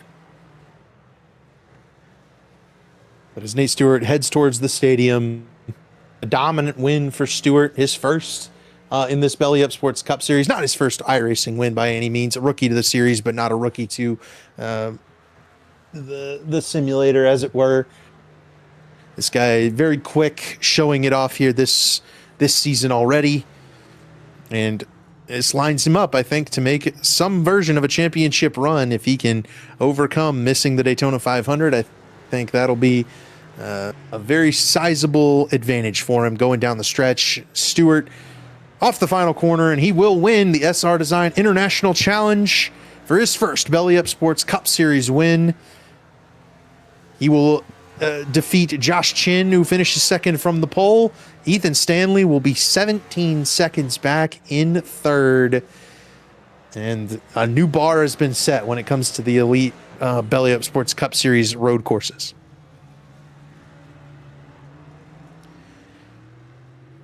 Gavin Hibbs just now going through the stadium to get home, to come home in 4th spot. I mean, this race was a stomping by Nate Stewart and Josh Chin.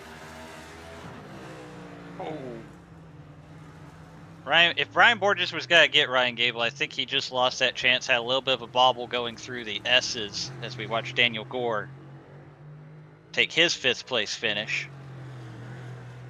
David Tooker will get 6th. Hunter Smith 7th. This battle will be for the 8th spot. Ryan Gable holding serve right now against Ryan Borges. Just 2 more corners for those 2 to get across the line here. Gable is going to do it, hold off Ryan Borges, and pick up that 8th place with Borges 9th. Kel Pecumer will finish 10th. Strong runs.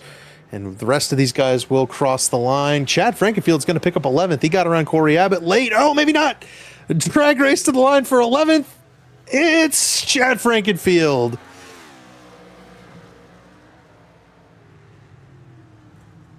Frankenfield will finish 11th by just 1/100th of a second over Corey Abbott.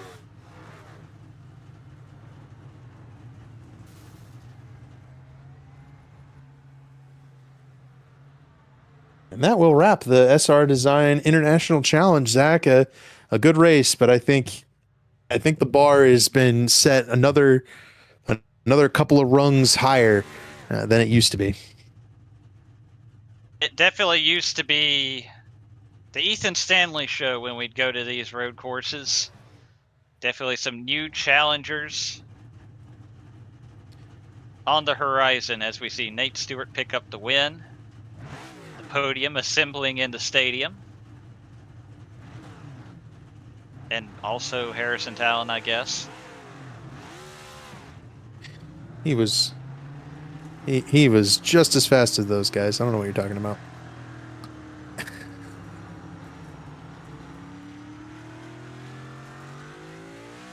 That might make quick shifts. We'll see.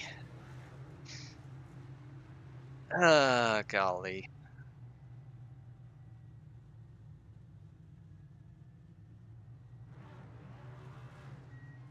Here's the race result rundown for anybody watching.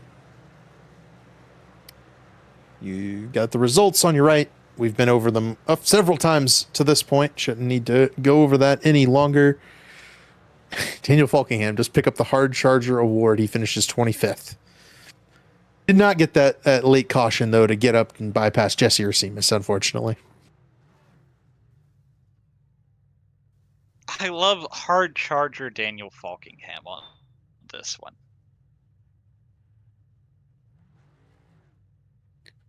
Let's see, who are we waiting for? We're waiting for Stanley, Chin, All of them. Stewart. All of them. Yeah, Any waiting of for them. all of them.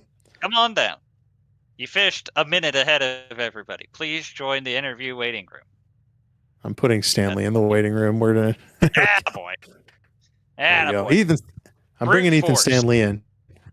We'll find a way. Ethan, it's David in the booth. You got me? Yes, I do. P3 tonight for you. Definitely fast. Got a podium, but did not manage to catch them two in front of you. Take me through your night. Tell me what the difference was there. Yeah. I guess I could always use the excuse these guys got a lot more experience with this car now than I do. But yeah, just never quite had the ultimate pace, and on the long run I was pretty comparable, but the dirty air was so bad around here, just couldn't really get anything done. And then when we pit after the stage, I took 2 tires just as a strategy call. Didn't really work out. Kind of screwed me over. Nate managed to make the no tires work though, so congrats to him. Just felt like I could have had a win if I just played my cards right. Obviously, a little bit different speaking to you first on this after one of these road course races. What is it going? I mean, obviously you mentioned there's the seat time factor, but is there really anything else you could do outside of that to get back in front of these guys? I think if we went to a different track that I know a little bit better, I might have a better chance, like a Sonoma or a Watkins Glen or something. But no, these guys are really quick. They're some of the quickest on iRacing when it comes to the road stuff. So it's just fun racing with them. We're all on the same team, so it's a pretty good time. Just learning here and there. Following them, I actually learned a lot throughout the race. Just picking up little places to go on the track. You have to run so far off that I just didn't have it down at first. And Ethan, obviously, this is another really quality finish for you, but you've had a bit of a struggle to start the season. Does this kind of right you going forward with regards to picking up those points for the chase? I hope so. I haven't really been spending a lot of time on the sim. Just showing up here on Wednesday nights, and that's about it. So if that means a positive move for my points situation, I'm pretty happy. And before we let you go, Ethan, who do you have to thank on this third place finish? Yeah, of course. As always, a big shout out to Racecraft Academy, having me on again this season, and Channel 199. Apex Gaming PCs, Next Level Racing, and JD Designs for painting my cars. Big shout out to you guys up in the booth. Always love watching all these races back. Great quality races, broadcasts. Just big shout out to the admins and Chad, everybody that runs this league, and yeah, and just a special shout out to my partner who puts up with me racing these every week. Sounds good, Ethan. Congrats on P3. We know you wanted more, though, and hopefully we'll catch you next week. Yep, see you around. It's Ethan Stanley, P3. Let's grab and talk to, I believe this is the first podium for Josh Chin in the Belly Up Sports Cup Series. And Josh, congrats on P2, but we know you wanted more. Talk to me about that pit strategy call to stay out at the stage and whether or not maybe that was kind of the difference in the race for you. I kind of figured more people were going to cover off the stage and flip it, even with how short the stage was. And I anticipated having a little bit more of a buffer, but overall, just really need points. Came in 12th, so just trying to get as many points as I can. Obviously, lost a little bit to Nate, but I felt like it was going to be a risk being back in the pack. So, it sucks to lose out on a win from it, but I can't argue it getting a second place out of it and just getting a good point on days that not a lot of people showed up.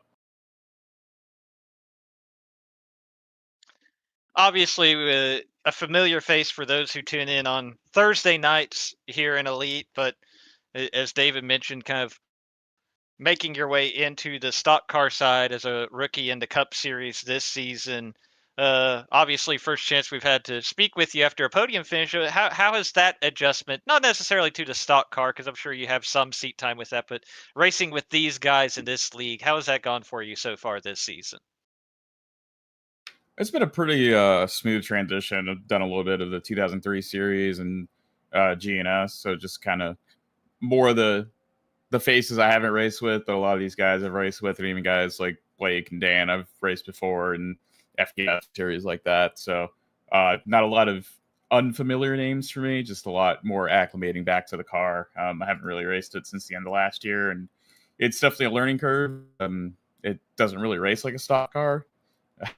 Like I love the B car and the way it feels in road courses, and this just honestly might be the worst feeling stock car in a road course I think I've ever driven.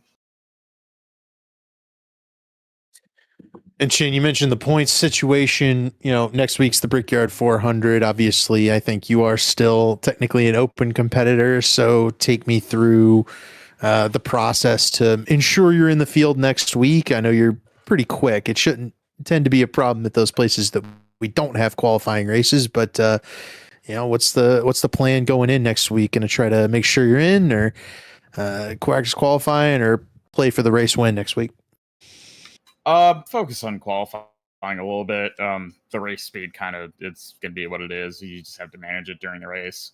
I think overall I just have to focus on getting a good lap down, especially if all the charters show up.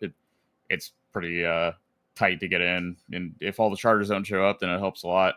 I know some of the charter guys missed this week, and I don't know if anyone's missed enough to actually lose their charter, but being able to just get a good Q lap in, it's tough with Dan and Nate both being open cards as well. It's kind of, if any one of us makes a mistake, it's really hard with how fast we are, because someone else can be right up there with us. But really qualifying is just going to be the big focus. And after that, it's a long race and just have to manage it. I don't think we're there yet, but we should be seeing some of those charters opening up soon after we add in some of the misses from tonight. So hopefully you'll get good news on that front soon. Anyway, to wrap up here, who do you have to thank on this second place finish tonight? Just big shout out to everyone at Channel 199, everyone we were racing with tonight, and working with Nate as well, just kind of talking back and forth through practice and through the week, just kind of figuring out what we wanted to do here, and worked out pretty well. Sounds good. Congrats, Josh, and I'm sure we'll see you next week from the Brickyard. Yep, thank you, guys. Josh Chin will grab pretty much. Race winner, first time race winner, Nate Stewart, and I'll bring you to the booth. Nate, congrats on the win, and you really put it to him tonight. Seemed like it wasn't all that close once they got to stringing out there after the stage. Yeah, thank you. I mean, Josh qualified on pole, and I knew it was going to be a tough one from there because the dirty air in this car is so bad. So I just kind of bided my time. I made a few mistakes that first run for the stage caution. And then, yeah, after that, I just kind of did my best to settle in. And then Josh didn't pit for some reason at the stage yellow. And I thought that was weird. So the tires really did wear a lot. Lap 1 and 2 was pretty fast, and then it just kind of started falling off from there. So I used that to my advantage on the restart, and then just kind of pulled away. I didn't take tires on that last stop I made because I wasn't sure what the gap was going to be, and I'd rather play it safe and keep as big of a gap as I could. But oh man, those last few laps were rough on those super old tires. Certainly, I think everybody was fighting a little bit of handling, even in the best of circumstances on this track tonight. And obviously, those old tires were very upset at the end of it. How did you find everything tonight? Obviously, a lot of discussion about how poorly the car handled over the bumps and under braking and all of that. What was kind of your experience in the 67 car? I mean, our 67 Simrad Market Toyota it was fine.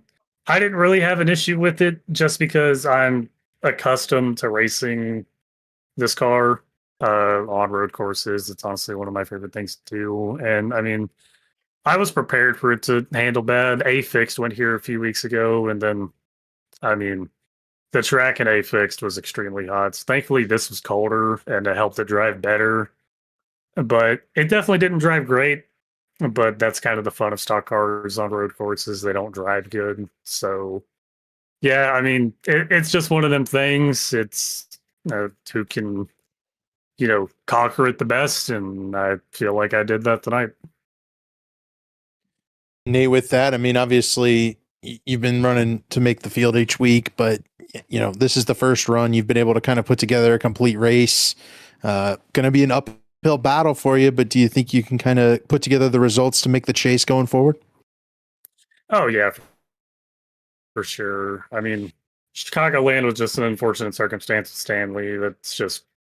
That's how the car reacts when it comes to overcorrecting on the seams. It happens. I'm not upset with them.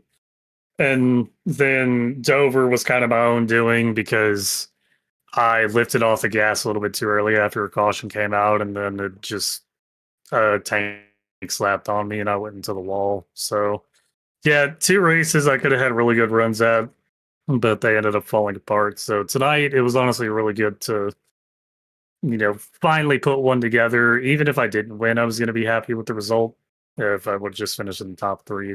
But very happy to just put a run together. And yeah, I mean, winning just makes it better. And before we let you go, who do you have to thank on this win tonight? Well, first off, I want to thank you guys for broadcasting and all you do every time we race. Thanks to Chad and the entire admin team for putting this on. Thank you again to Simrad Market. Make sure to go check out their paint bases, camera packs, and everything else they make. Check out Misadventure Life. That's Jim Beaver's apparel brand. Jim Beaver Esports is who I'm representing in the eNASCAR Coca-Cola qualifying iRacing series. Dead Zone Racing, they provide my setups. And then, Josh and Stanley, we were in a voice call tonight, and, we were having fun. So props to them on good racing. And yeah, we'll go get them next time, hopefully. Congrats, Nate, on your first Belly Up Sports Cup Series win. I doubt it'll be the last. And we'll see you next week for the Brickyard 400. Appreciate it. Thank you. That was the SR International Challenge. Zach here from Mexico City, and well, that'll do it for us. Any final thoughts before we send over to the Brickyard? I mean, that's it, right? We put the first road course of the season in the books. Our international visit behind us. Some very interesting road courses on the schedule this season between Mexico City, and then we'll have Road Atlanta in about a month's time before the Watkins Glen race in the Chase. Will be interesting to see how those two races play out. If some of these new faces are once again competitive there. But first things first, a crown jewel event in 1 week's time, the Brickyard 400, means a earlier start time for those tuning in. We'll be taking the green flag at shortly after 7:30 p.m. Eastern time next Wednesday. So be sure to tune in for that 400-mile event. Could be a good one. We'll see you guys then, and everyone have a good night, and we'll see you next week.